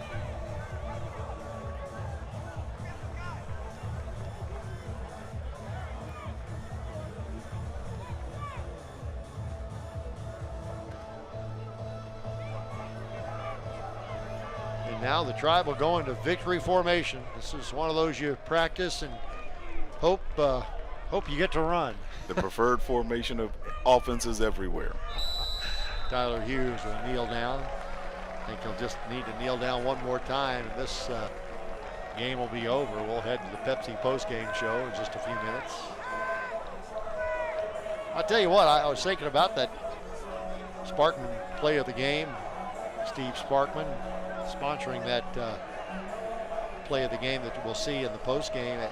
It certainly could be that interception, but it could also be not the run by Tyler Hughes to get the Tribe first and goal at the 1, but the one back at around the 50 yard. Yeah, the one before that was exciting as well, and very much needed. There's the kneel down, and this one belongs to the Tribe. So William and Mary celebrates gamely. They'll go out to midfield and shake hands with the Maine Black Bears, who played again a very outstanding football game. The Black Bears will fall to 0-2 on their 2 trips to Virginia, last week at Liberty and this week at William and Mary. The Tribe will up their record to 1-1 overall and 1-0 in league play. The final score from Zabel Stadium this evening: William and Mary 28 and Maine 27. Back with the Pepsi postgame after this timeout.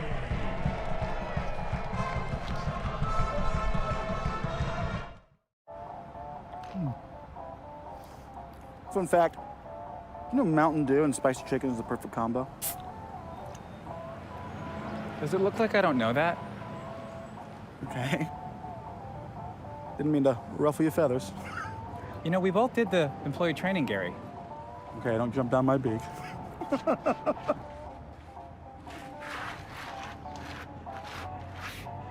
Doing spicy? Do the do.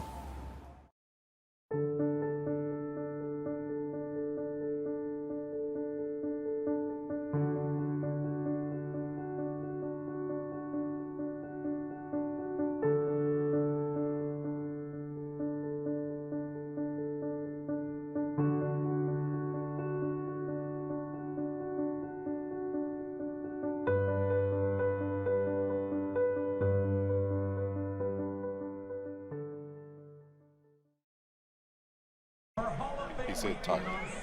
28-27, the final score. The William & Mary Tribe gets their first victory of the year. Welcome back to the Pepsi postgame show, and it's now time for the Spark of the Game, presented by Steve Sparkman Financial Services. There were lots to choose from, and I can't wait to see this one as the Tribe is. That's a pretty good play of the game as well. Those Tribe athletes having a fun time with the victory tonight, 28-27. But let's roll tape and see the Sparkman play of the game now.